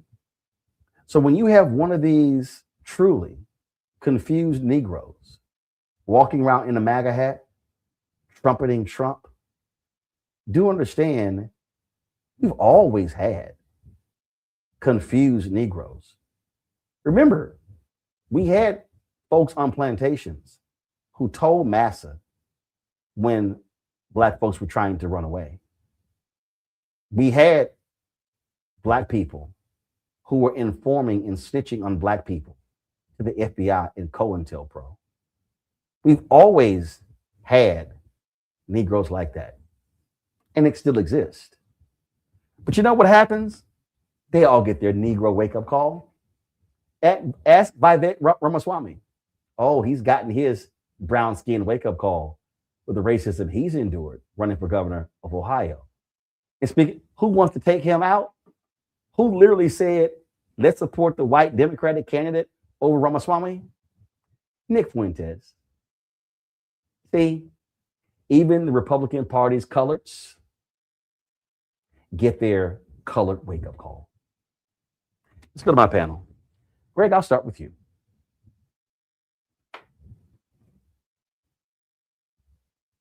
Well, listening to you, I mean, you've laid it out. You've laid it out. And even as we get news from Ohio that little naughty white nationalist Mike DeWine has endorsed Ramaswamy, we understand that the floating signifier in all this, as you have said, is race. You know, it's interesting. I was trying to remember. Of course, we remember 2022, the 3-part series in the New York Times on the American white nationalist Tucker Carlson. At least one of the headlines, if memory serves me correctly, pursuant to what you just laid out, including the title of your book, is that Carlson was tapping into white fear. And this is where it becomes very important for us to reframe the narrative, as I was saying a minute ago. White nationalism is the mother's milk of white politics in this country, regardless of the political commitments other than white nationalism. It is the mother's milk. It is what has driven the Democratic Party crazy since the apex of the civil rights movement, chasing imaginary white voters. It is what has hamstrung the commercial mass news entertainment media. Instead of saying white, they have to say blue collar. Instead of white, they have to say working class. Instead of white, they say conservative. No, it's all whiteness. So when you hear Megyn Kelly, a white nationalist, referring and in conversation with Tucker Carlson, a white nationalist, that isn't surprising. And of course, as you said, the great replacement theory, you hear that as well. But when you hear Jesse Ventura, oh, my friends, when you hear Jesse Ventura, who came to prominence and in many ways foreshadowed Donald Trump as a clown becoming a chief executive officer, you could say whether it was Ventura or his wrestling buddy Schwarzenegger, either way. But when you hear Jesse Ventura say, maybe I'll run for a third term, we're a third world country. Hold on, dude. You said those things in the same phrase. What does that mean? You're still trying to tap into the imagery of the threat of the rising tide of color, even as folks might say in this moment, you're against Trump like you were against the Confederate flag and maybe the Redskins nickname, but you want the votes of those white nationalists. Finally, the solution to this isn't continuing to use the same language. As Malcolm X said, you're speaking a language they don't understand. You've got to frame this, and ironically, or maybe it's an ancestral intervention. When you see Renee Nicole Good lose her life, you got to frame this as good versus evil.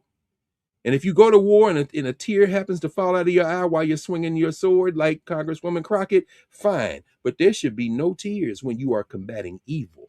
This is good versus evil. And anybody who taps into whiteness as the mother's milk of your politics, I don't care what your other politics are, you're somebody who has to be fed, at best fed out of a long-handled spoon. At worst, you must be politically destroyed. And that's where we have to be today. Noah. I want to talk to the Christians tonight. And but let me start here, Greg, about Crockett's tears. I am one of these women. I don't cry a lot. But if I do, it's usually out of frustration, and probably I'm using it as a device so I won't get up out of my chair and come and do you some physical harm. I didn't see her tears as kind of like a weak thing for her to do, or that she was crying for something, more than I saw it as her protecting her kind of like emotionality. You know what I mean? That's what I got from that. So thinking about her level of emotionality, I get upset when these folks invoke Christianity, because any version of Christianity that I know, and when I say I know from Greek to New English to the modern Bible, I'm not talking about, picking up your little pocket Bible and you read a few Proverbs. That's not what I'm talking about here. When I hear these people invoke Christianity, when I hear them wrap their racism light, their casual racism in the cloak of Jesus, that bothers me. When they themselves do not even want to confront the fact that we are talking about a brown man from the Middle East, because they have completely erased the reality of his actual lived life, that was dedicated to the poor. Let's not forget that. That is what Reverend Barber always reminds us of. So every single time when I hear one of these racists wrap this in a Christian cloth, I get angry. I get offended, and every single Christian should.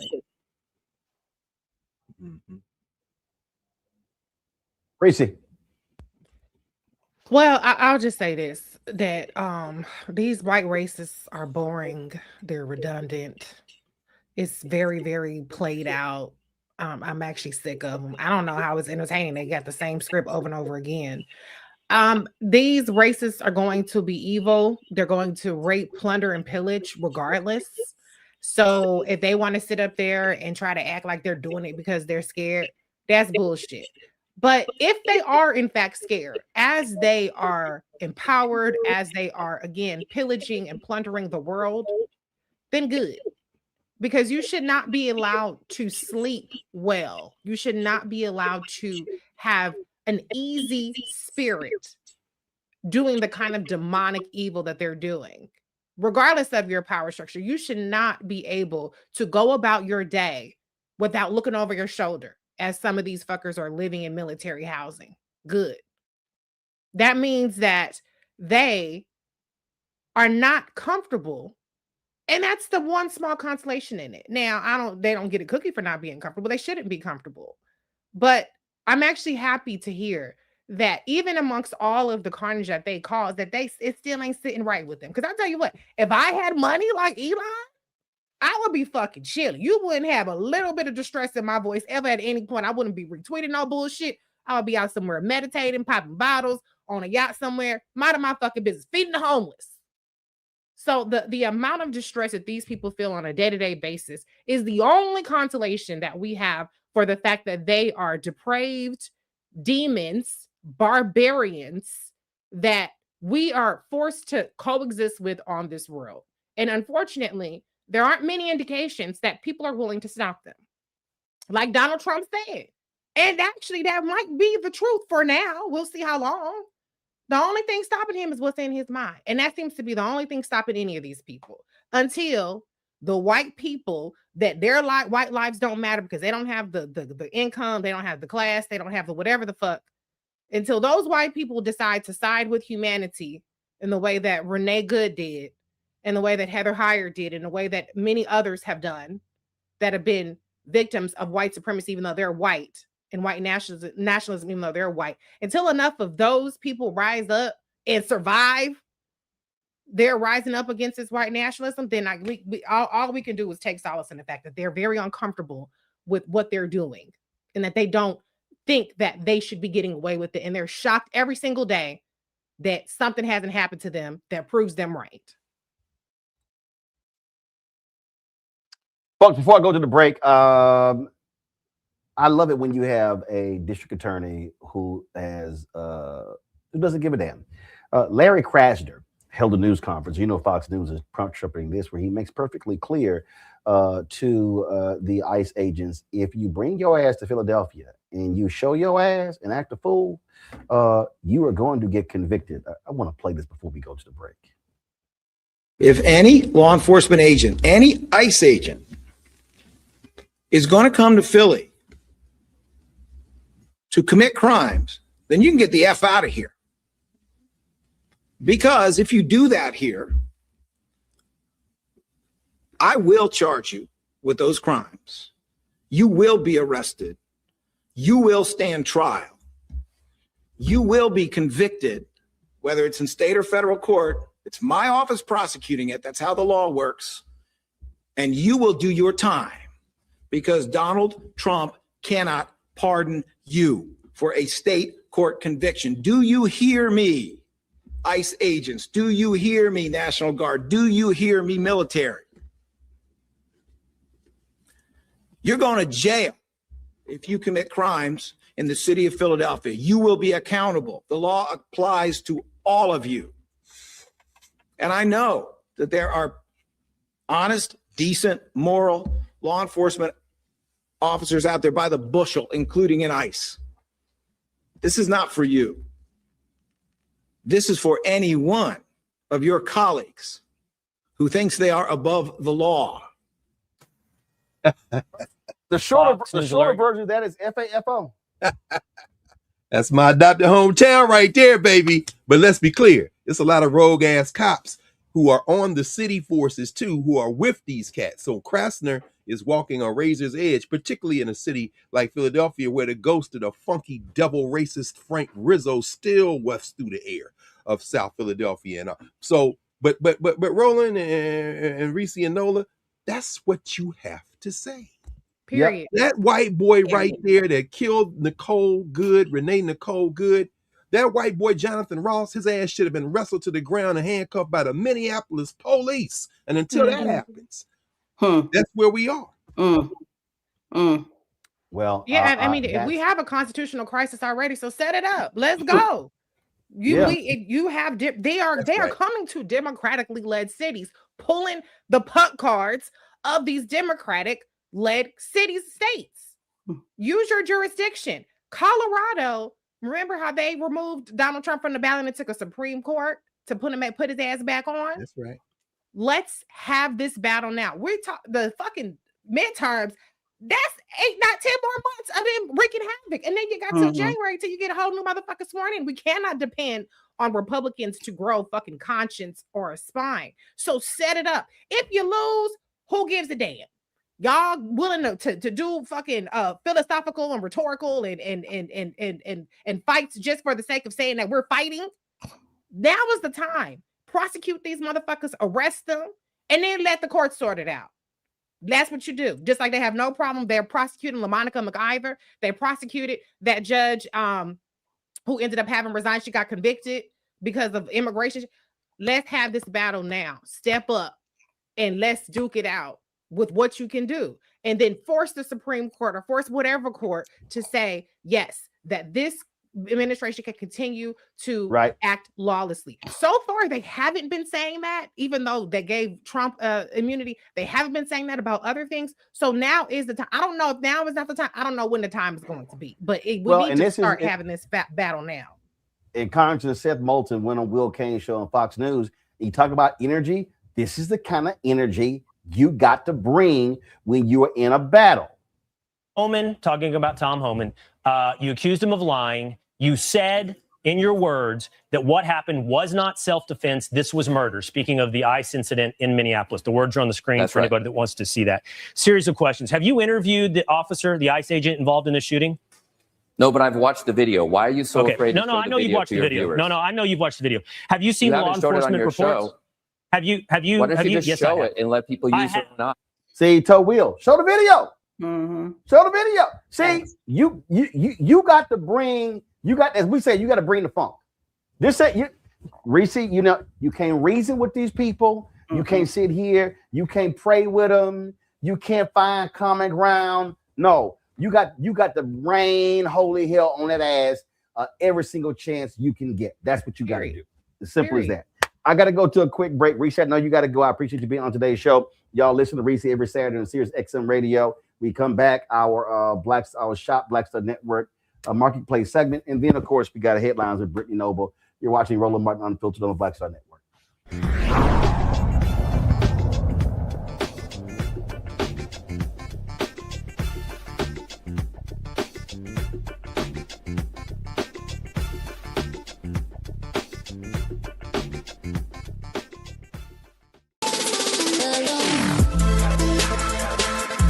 Hey y'all, welcome to The Other Side of Change, only on the Black Star Network and hosted by myself, Bria Baker, and my good sis, Jamira Burley.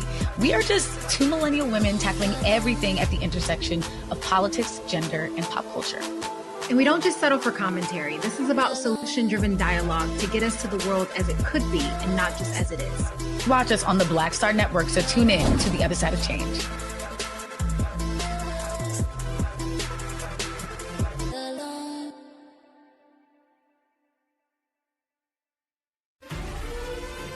Violent white supremacy is, quote, the most persistent and lethal threat in the homeland. The greatest terrorist threat to the homeland is the homegrown violence stream, including hate crime committed on behalf of some kind of white supremacist ideology. They are coming after everything in Black America. MAGA and Donald Trump are specifically targeting Black America. They are going after the money. Attack Black Lives Matter. Attack critical race theory, attack woke, DEI. MAGA wants to defund Black America. This is a perfect example of their desire to completely degrade and de-emphasize Black people.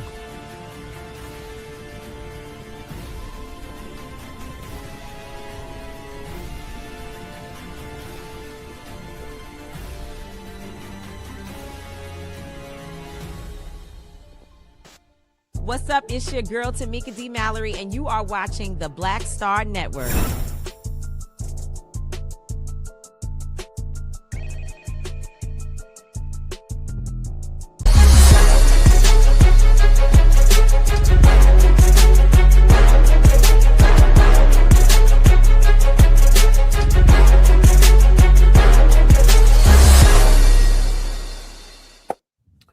Folks, there have been a lot of lawsuits saying that a lot of hair care products are unsafe, especially for women. Well, one mother was looking for the right products for her and her children, so she created Loxanity. Charmaine Jones created this company, a natural hair care and personal brand, offering more than 60 plant-based formulations designed to nourish and support both locks and loose natural hair. Charmaine joins us now from Coral Springs, Florida. Charmaine, glad to have you here. And so, all right, like 60 different ones. So how did you put all of this together? I mean, did you have a chemistry background? Were you Googling stuff and going on YouTube? How did you start and create Loxanity?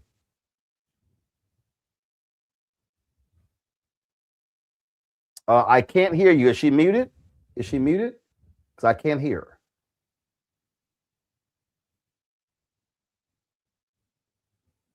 Keenan, let me know. Yeah, I think you're muted. Can you hear me now? Yeah, now we got you. Go ahead.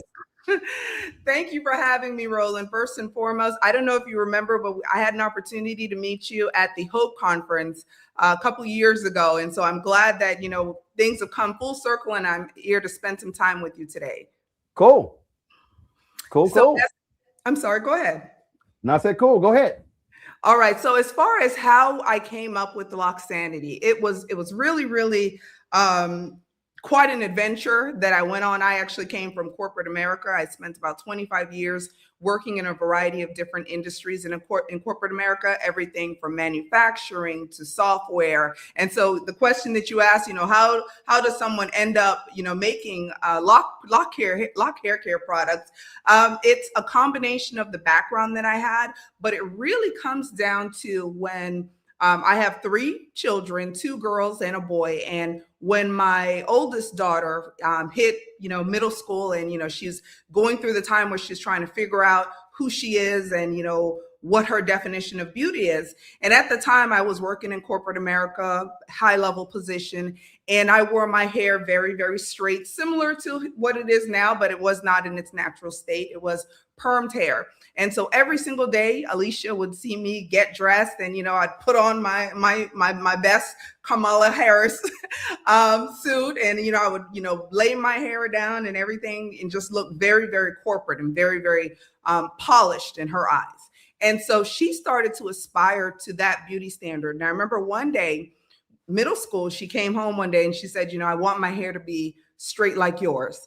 And when I say, Roland, that just absolutely broke my heart, because here I am trying to teach this beautiful, beautiful girl about how beautiful she is, about how beautiful her kinks and her curls and, her afro and her afro puffs and her loose natural, how all of this is beautiful. And she was seeing me every single day, getting dressed, straightening my hair, putting on my suit. She was seeing that as the beauty standard. And so it was at that point, I decided, you know what, I'm going to start living in the truth that I'm preaching. And I converted over to my loose natural and eventually into locks. Now, when I got locks, that's when it really started to become fun, because at the time, this was back in 2017, I could not find good, natural, plant-based products. And so I did what most Black women will do when you're trying to find something, you problem solve. And so I started making my own products in my kitchen at nights and weekends. And, fast forward, I got a few products that were working really, really well. And, I'm talking to my husband about the challenges and, how come no one has ever, come up with this? And how come there's none of these products available? And, we decided, you know what? Well, maybe the world's waiting on you. Maybe you're the reason, you're the one that everything has been waiting for. And so I started working with an organic chemist to formalize my ingredients, my formulas, and just come up with some amazing products. And every single one of these products that you do see they came out of a need. They came out of a need that I had. They came out of a need that friends had, that family members had, and everything has just all been a labor of love, something that I created for myself, for my family, for my loved ones. Wow, that's cool there. And you started when? 2017 is when we started. 2017. So now you're in your 9th year, and how has it grown?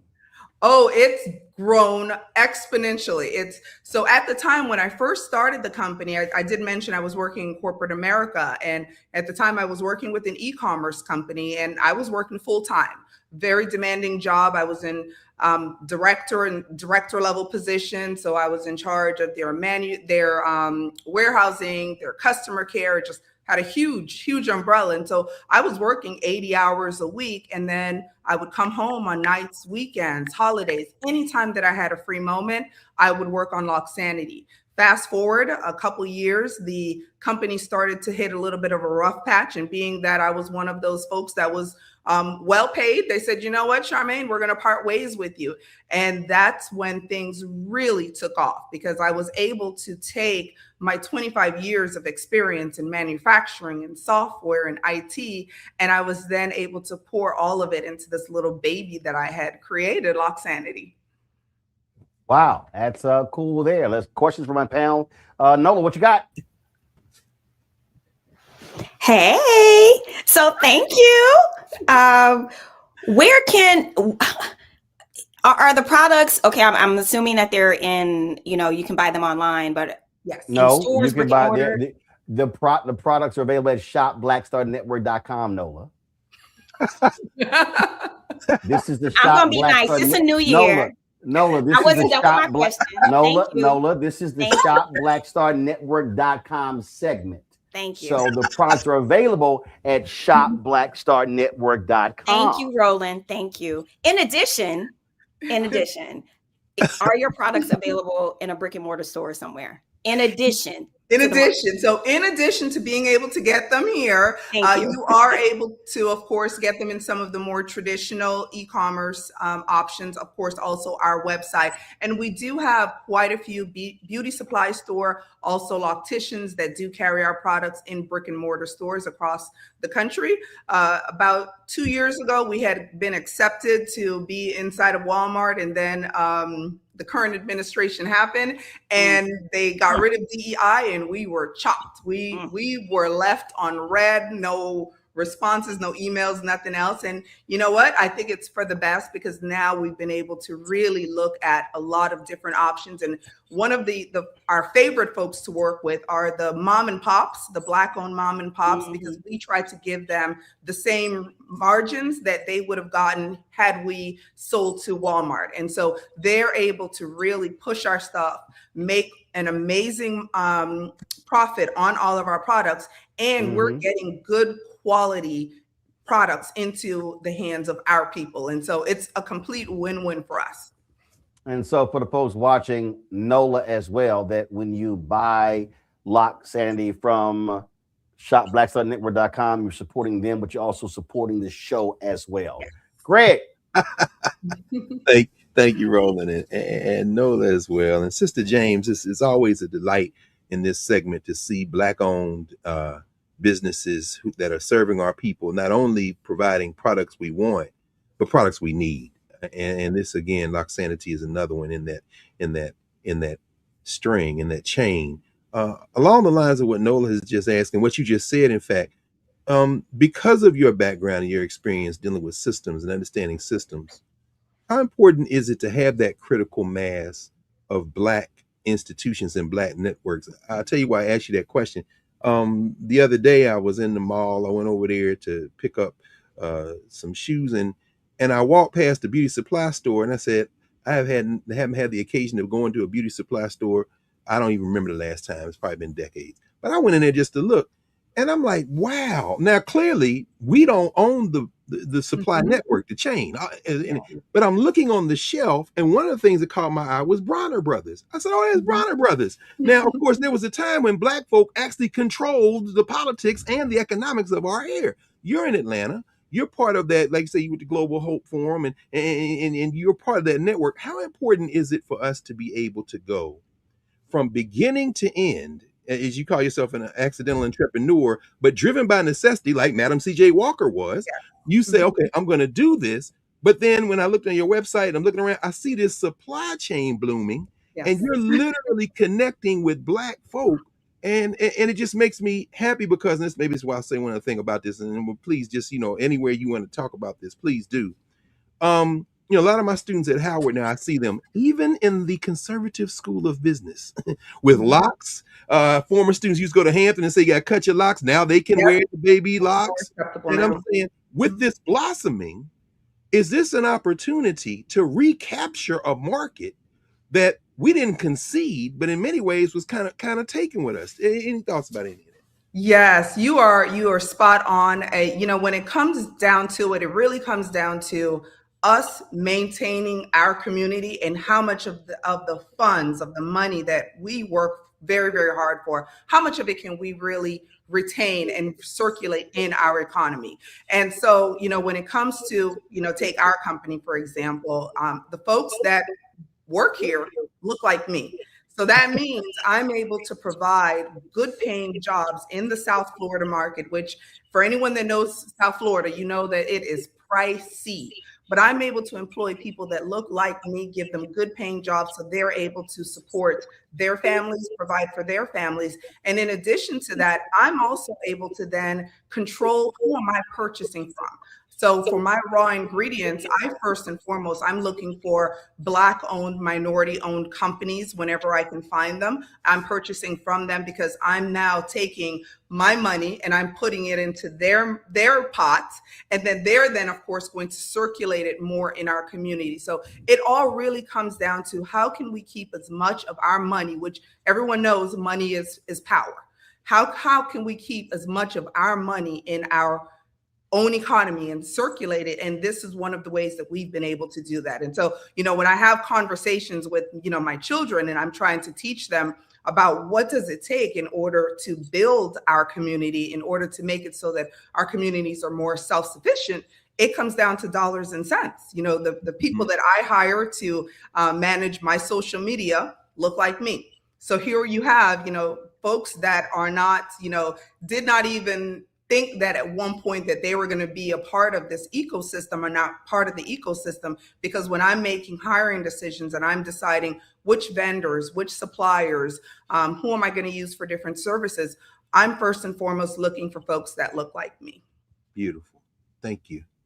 Well, that's one of the reasons why we partnered to create shopblackstarnetwork.com to be able to do these segments, connecting our audience with Black-owned companies. And so, folks, if you want to check out Loxanity products, simply go to shop.blackstarnetwork.com. Let me say that again, Nola, just in case you missed that. And so if you want to get these products, you go to shop.blackstarnetwork.com. And if you go to the website, you will see Loxanity, the products right there. Just click right there. You see the full collection. And again, when you support the show, you're supporting the Black-owned company. You're supporting this Black-owned company as well. So, Charmaine, we appreciate it. Good luck. And before I leave, Roland, I would be remiss if I did not mention one of the things that I'm always told to make sure that I do speak up and say something. Today, you see our panel. We have two gentlemen, and men make up half of the population, yet there are virtually no products out there for you guys. We actually have an entire collection that we've created just for the fellas. It's called Bold by Loxanity. So I had to throw that in there before you kick me off. Well, I don't think me and Greg can worry about that, but I'm sure Mustafa and Omen Congo. Oh, yeah. Absolutely. Yeah. You all have skin, don't you? Yeah. Say again? You have skin, right? Okay, well, see what you said, locks. You talking about locks? You didn't say the skin part. You didn't say skin. Like that. So no. You talking about hair. This is good though. So we have a little bit of everything. So not only there you see for your hair, that's only a part of it. We also have body wash. We also there you go. You have the. You didn't say none of that, Charmaine. And I am going to get in so much trouble with my team. Charmaine, let me help you out, Charmaine. When you're selling, you got to say all of that. The whole setup was talking just about hair. Yeah. Greg, Nola, yeah. No, that was it. You are correct. You are. Yeah. I'll get better at this. I'll have to come back the next time so that I can talk about. So you got products for hair, you got products for skin, you got body wash. That's not what I heard, but okay. Yes, we offer products. Nola, all you heard was brick and mortar. That's not what I heard, sis. I'm gonna go ahead and support you. That's not what I heard. You I thought you did it. You know exactly you didn't even what you have to come heard. back and say, "Oh yeah." You lying, Nola. Stop trying to dig yourself too. out. You didn't even have Whatever. to do that. Don't listen to him. I got you. Yes, you did, because I'm looking at the chat right now, Nola. Like you, I see everything, and yes, brothers were sitting here saying, "All right, what about me?" Now that you said skin products, now folk like. Cool. See, now I got you come back and you say, brothers, we ain't forget about you, and look what they do. Girl, I'm sorry. I got you though. My lactation got you too. No, but even when she said, brothers, we ain't forget about you, she ain't talking about, she was only hair. I'm just saying. We have you all covered. We have you all covered from head to toe. Even I see you have a beautiful you still got beard. hair. We even have a beard collection. Oh, yeah. And this is only, normally I do not. First of all, I hate wearing my beard. So I have not shaved in 3 weeks. So it's actually a bet. Somebody said, can I actually go a month without trimming my beard? Wow.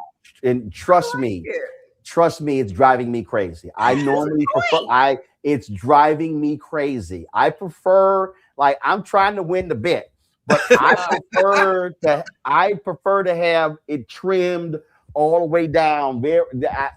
I have never gone this long without trimming my beard. Never. We're gonna have to send you some of the beard cure kit. That way you could fall in love with it, and it looks very distinguished. It does. So I get you, but I'm trying to win the bet to see how long. Trust how much me, longer do you? At least 10 times a day. I'm like, I can grab one of these 3 clippers and just bring that sucker down. So I'm struggling not to do it when I wake up every morning. All right, Charmaine, we appreciate it. Thanks a bunch, folks. Lock Sandy. Go to shopblackstarnetwork.com to check the products out. We appreciate it. Good luck. Thanks a lot. Thank you for having me. I text John Hope Bryant with Operation Hope and told him you were on. So he said he was watching the segment as well. Oh, I would appreciate it. Thanks a lot. All right, Brittany Noble, you ready with Black Star Network headlines?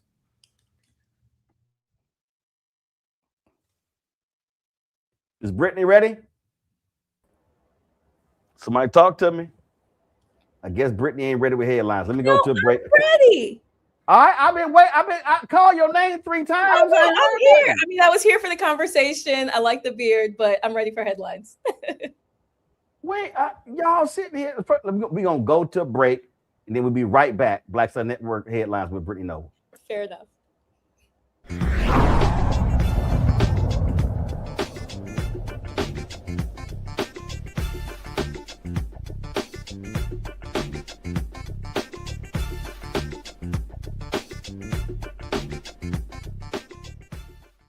If in this country right now, you have people get up in the morning and the only thing they can think about is how many people they can hurt, and they got the power, that's the time for mourning. For better or worse, what makes America special, it's that legal system that's supposed to protect minorities from the tyranny of the majority. We are at a point of a moral emergency. We must raise a voice of outrage. We must raise a voice of compassion. And we must raise a voice of unity. We are not in a crisis of party versus party. We are in a crisis of civilization, a human rights crisis, and a crisis of democracy itself. And guess what? You've been chosen to make sure that those that would destroy, those that would hate, don't have the final say, and they don't ultimately win. Hey y'all, welcome to The Other Side of Change, only on the Black Star Network and hosted by myself, Rhea Baker, and my good sis, Jamira Burley. We are just 2 millennial women tackling everything at the intersection of politics, gender, and pop culture. And we don't just settle for commentary. This is about solution-driven dialogue to get us to the world as it could be and not just as it is. Watch us on the Black Star Network, so tune in to The Other Side of Change.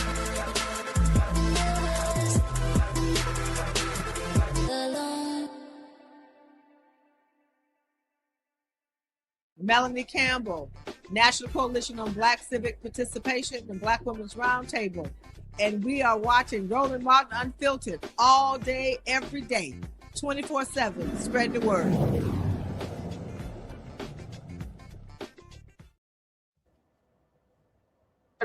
All right, folks, time for Black Star Network headlines with Brittany Noble.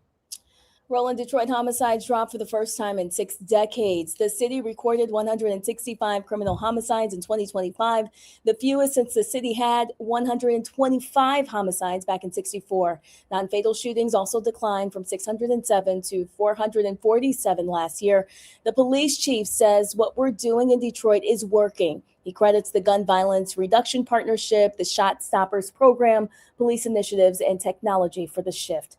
Also in Detroit, a man wrongfully convicted and awarded $1 million has been ordered to return the money. Desmond Ricks spent 25 years in prison for the 1993 murder of Gary Bennett. Ricks was later exonerated and offered more than $1 million under Michigan's Wrongful Imprisonment Compensation Act, which was passed in 2017. He received about $50,000 per year of his prison time. Now he must repay Michigan the money following a separate civil settlement tied to his wrongful conviction. That settlement is coming from the city of Detroit, which agreed to pay Rick $7.5 million to resolve a lawsuit alleging police misconduct. But the state says that he should not be getting money from both the city and the state, clarifying that it's the city's responsibility. Although Ricks has received some funding, exonerees still receive relatively few payouts. The Department of Justice is suing Arizona and Connecticut. It comes as officials in both states are defending their decision to refuse the DOJ's request to release voter information. Arizona Secretary Adrian Fontes says releasing the voter records would violate state and federal law. The DOJ is currently suing 23 other states to obtain data. State officials are pushing back, saying that releasing voter information violates federal privacy law, which protects individual data from public disclosure or government use. Also, Donald Trump is asking for more than $6.2 million in attorney fees and costs from the Fulton County District's Attorney's Office. It stems from the recently dismissed election interference case brought against him and others. Last year, Georgia lawmakers passed a law that says if a prosecutor is disqualified from a case and it's dismissed, anyone in that case that's charged is entitled to request attorney fees and costs incurred. Fulton County District Attorney Fannie Willis was removed from the case over a romantic relationship that she had with Special Prosecutor Nathan Wade. If the judge overseeing the case grants the request, fees and costs are paid from the prosecutor's office budget. Senate Democrats seek to ban taxpayer-funded payouts to Capitol rioters. Lawmakers are introducing a new legislation called No Settlements for 5 January 6 Law Enforcement Assaulters Act. It will prevent taxpayer money from being awarded to convicted and now pardoned rioters.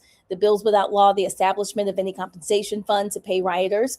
The other piece would stop the use of federal tax money to pay for civil legal settlements against January 6 defendants who were convicted of assaulting police. The DOJ has already approved a nearly $5 million settlement to the family of Ashley Babbitt. She was shot and killed by a Capitol police officer while she breached a smashed window in the House Speaker's lobby. Well, the Corporation for Public Broadcasting, which funds NPR, PBS, and many other local radio and TV stations, is officially shutting down. It comes months after Congress passed spending cuts that stripped the company of more than $1 billion in funding. CPB's board of directors voted to dissolve the private nonprofit corporation after 58 years of service. Over the summer, the Republican-led House and Senate passed a package of funding cuts.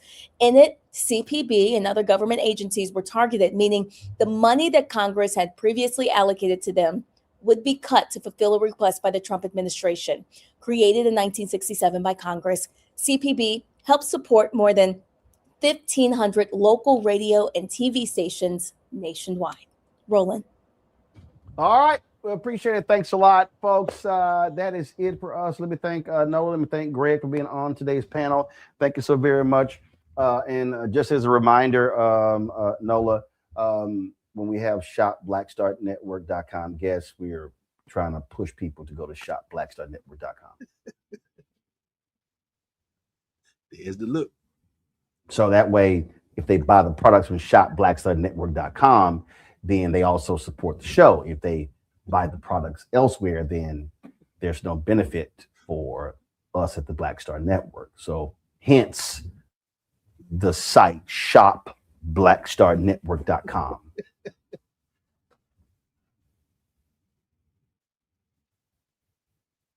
That's why your mic is muted. See, you're talking all that shit. It was muted right there. Actually, you're talking all that. You're talking all that shit, and your damn mic was muted. I'm glad it was, because I'm gonna go ahead with the rest of my day in peace. You were trying to be petty and be shady. I'm being petty. You and stopped the whole show to readdress all we saw was this here. Good night.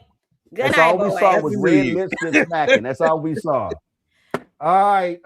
Somebody said, ask Nola about her gumbo. No, because she can't cook. Oh. All right. That's it. Oh. We got to go. Listen. Y'all don't understand how triggering that is for my dead mama. Like, for real. Oh. Like, I'm not playing. Oh. The That's gumbo? triggering as hell. When you go, when you gonna bring some to the studio? When I can get in the kitchen and cook gumbo again, Roland. State of the Union. Because that's me and my mama's thing. This isn't just about. You never cooked by yourself? Yes, Roland. All the time. State of the Union is this month, right? So we got State of the Union. Y'all not about to bully me into a sacred thing for me and my mama. What I'm saying, bring somebody to share. I will when I feel like it, not until then. Period. Right. Okay, all right. I try to make sure. But I did make her plorines and they were bomb. Oh, what? Pecan plorine. Praline? You heard what I said, and you heard how I said it, because that's how you say it. I thought that's what she. But I don't. I'm sorry. Did you say pralines? I said pecan plorine. Pecan plorine.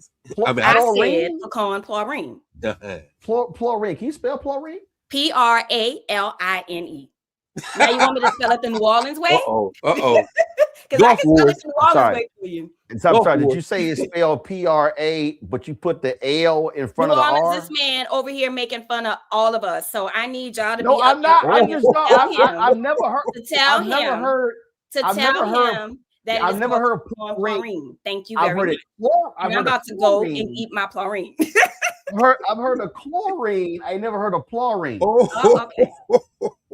Well, unless I know a lot of people from New Orleans. I know a lot of people. One is sitting here, right here. I ain't never heard of plorine. Okay. Well, I want some. I ain't never heard. Well, you just heard it. Okay, all right. Okay, maybe we'll get those on shopblackstarnetwork.com. We're gonna go back to the bit. All right. Thanks a bunch. We say goodbye to Reese, Nola, Holla, Greg, Holla. We appreciate it. Thanks a lot, folks. That is it for us.